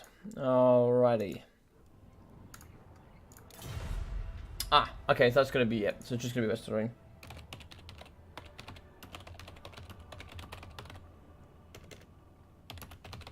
I didn't know if they decided on a best of 3, but it looks like that is going to be it, guys. That is going to be the end of the best of 3, and that is going to be a win for the green one. So yes, very, very awesome stuff indeed. Yeah, great performances. Of course, it's extremely late here, so nice cast logic. Yeah, thank you very much. Thank you very much for everybody here that put this on today. It was a nice, good, professional performance from everybody. Top games indeed. It was an absolute pleasure to cast. Of course, in the future, yeah, thank you very much to the green one. Congratulations, bro, on coming 3rd. You'll be taking the 3rd place prize. 2nd there from Dr. Jellyfish, and the win coming in from Evenstar. And of course, this is going to be the first of this tournament. It's going to be the first one from Tizu. So, of course, there's always going to be some elements there to thin out. And it was the first cast from ODM as well on their channel. So do feel free to go check that out. I'm sure Hanadins and a few others can drop that in on the side. So, give these guys some time. Of course, this started a lot later than we had planned. So things got mixed up quite a bit. So we'll iron out those issues, and we'll come back stronger next time. So thank you so much for everybody that watched today. I hope you guys really, really did enjoy the tournament. There'll be this coming again in the future. I think it's either going to be the 5th or the 12th, or maybe even both. Not too sure yet. I'll talk with Tizu, and we'll discuss what's going to go on there. And yes, we'll be seeing some more awesome stuff coming forward here from all of these guys. And ODM, I'm sure, will continue to cast the events and certainly jump on their channel. Oh, Logic, aren't you qualifying for early access at 1,000 subs? I do have early access, Mr. Knighthood. I do have early access. I am part of CA, yes. Tizu, thank you for casting. No, thank you very much, Tizu, for getting me involved in the event. I really appreciate the offer, so thank you so much for getting me on board. I'll be more than happy to do some in the future as well, and hopefully you guys did enjoy this. Yeah, guys, Loopy, whoever from ODM, feel free to leave a link here at the end. So if anybody is watching here afterwards, they can find your channel. They would have done anything from round 32 all the way there to the semi-finals as well. And you'll be able to catch all of those games and the amazing casts here from the ODM boys. So feel free to go check all of those out. Yeah, so we'll be back tomorrow. It will be the Gold to Masters event from Ent's Ladder. That'll be going on at 5 o'clock, so 5 PM GMT is when the tournament will start. When the semi-finals and finals are ready, I'll be casting as per usual. And the winner there will be taking a nice juicy prize. And we'll be getting through into the winter finals. So we'll have to see who's going to make it. I think it's the last event, so we'll see who's going to make it. And we'll see also who's going to cast it. So guys, I hope that you enjoyed today. We'll see you tomorrow. Take care of yourselves, and I'll see you all very, very soon. So see you there.